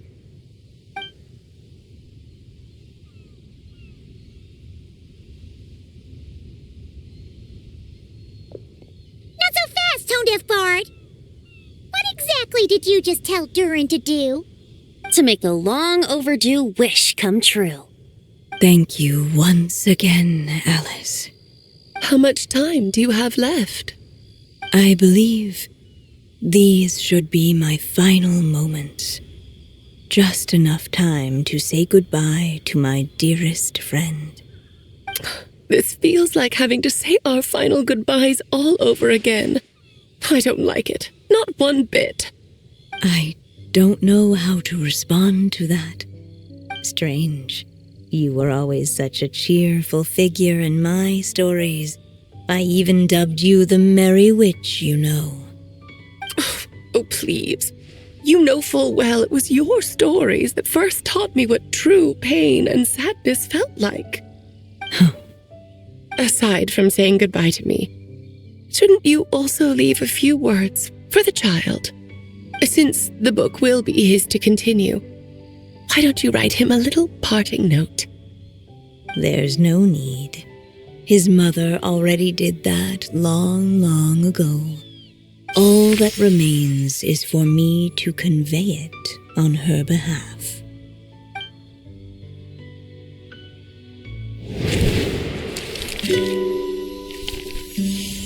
My child, these may be the last words I get to leave you. I've always thought of the characters in my stories as my children, loving each one of them, just like a mother would. But you are the most extraordinary of them all. You alone can defy the fate of this world and write the perfect ending to my story. You alone shall leave these pages for a future I will not see. Still I say to you, fly, my sweet child. Just like a forest breeze yearns for the open sky, head into the unknown and seek an adventure to call your own. If you meet a dragon bright as 1,000 jewels, dance through the air together. You are not alone, for this world has accepted your place in it. Do not lose heart. You still have many wishes left to fulfill.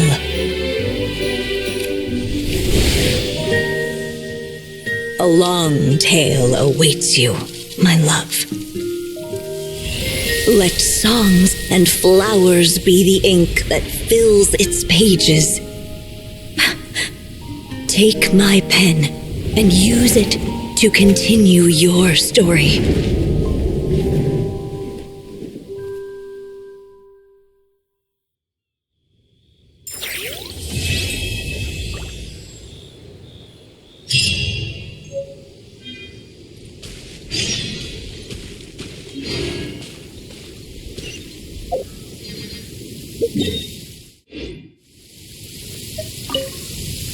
There you go. Your very own copy of the book. We wouldn't want one of the story's key witnesses to leave empty-handed now, would we? Of course, this copy isn't magical in the same way, but rest assured, all the twists and turns are still there.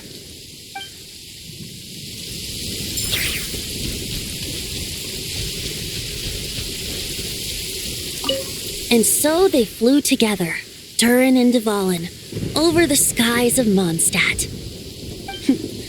Who'd have thought such words could ever have described a happy ending, huh?